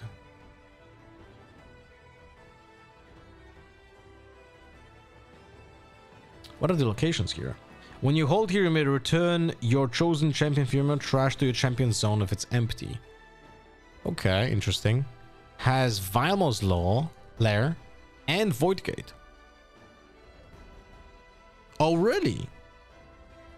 Interesting choices of locations. Not sure how much I like them, but that's interesting. Still don't understand the 3 times against the odds, but I guess. This is more standard one. What the fuck is this mech, Kaisa? I mean, if you want to play mechs, Kaisa is probably the way to go. I actually spoke about it in my video. That I literally released it yesterday, I think. Right? Yeah, I released it yesterday and I spoke about it in my video that I feel like Kaisa is probably the best choice for mechs. Not Rumble himself, but Kaisa.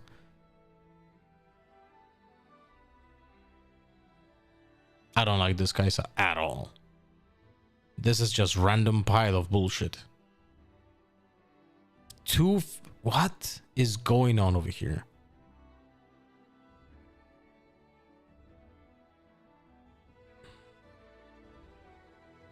That is just a controlling Kaisa. A lot of removal. Big units. That's it. But only one Nicafian Rain. Why, like, what the hell? Probably because it's best of one and you can play, and you have to play rocket barrages to get something against the gear, I guess. Yeah, that's probably why. If this would be like a best of 3, you would probably less play rocket barrages in main and just get additional Nicafian Rains. Very interesting. Annie over here. Piercing lights instead of falling stars. I really like the inclusion of Dune Breakers. I don't know if it's good, but I like it. I feel like in Annie, it's one of those actual cards that might actually, both of the texts might actually matter. You know? Like a 7-drop is possible to play in Annie, even with all this power cost. And if you can play with Annie with low cards in hand. Unless he plays scrap heaps. Yeah, he doesn't. Although he plays Ezreal, so I don't know if this is probably a non-bow. If you want to play Ezreal, you probably have to play scrap heaps and you have to play Warren. But he plays Ezreals without scrap heaps, without Warrens.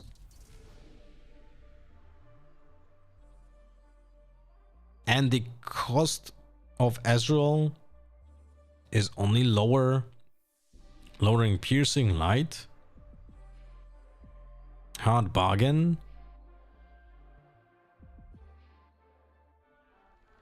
And Kaisa. That's it. That is pretty weird inclusion. I'm not sure if I like this. I feel like if you want to play Annie, how the fuck are you not playing Vi here? Like, why?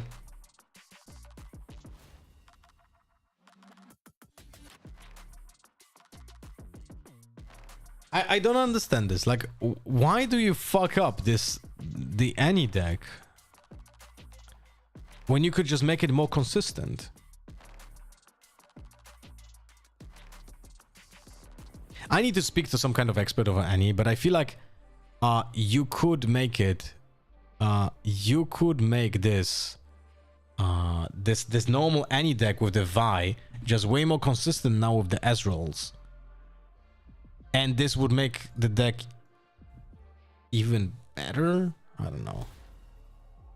This is just weird pile. Set over here. Brawler. Oh no. Oh no. Has 3 Fey Dragons. What the fuck?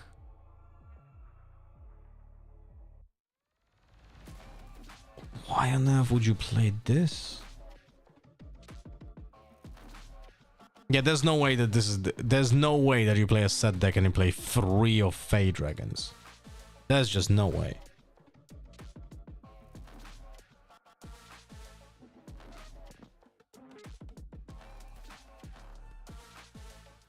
There's no way.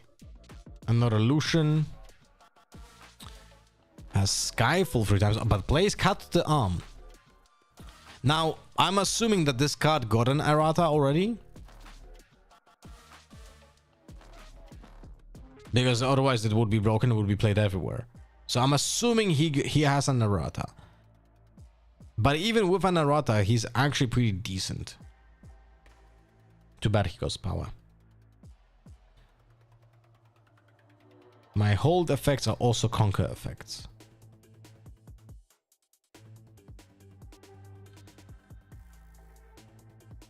What?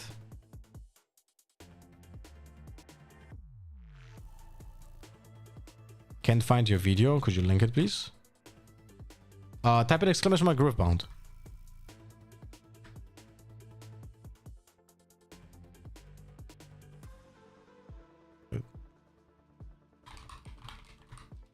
Like this. You have it.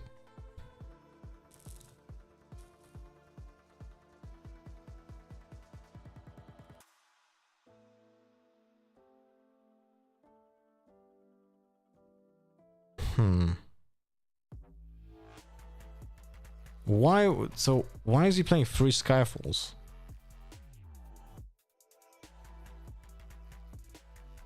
Only for Kai'Sa? And for the combo of Trinity Force, I guess. What the fuck?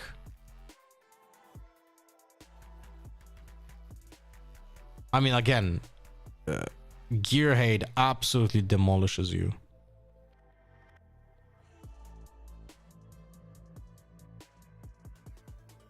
It's crazy stuff.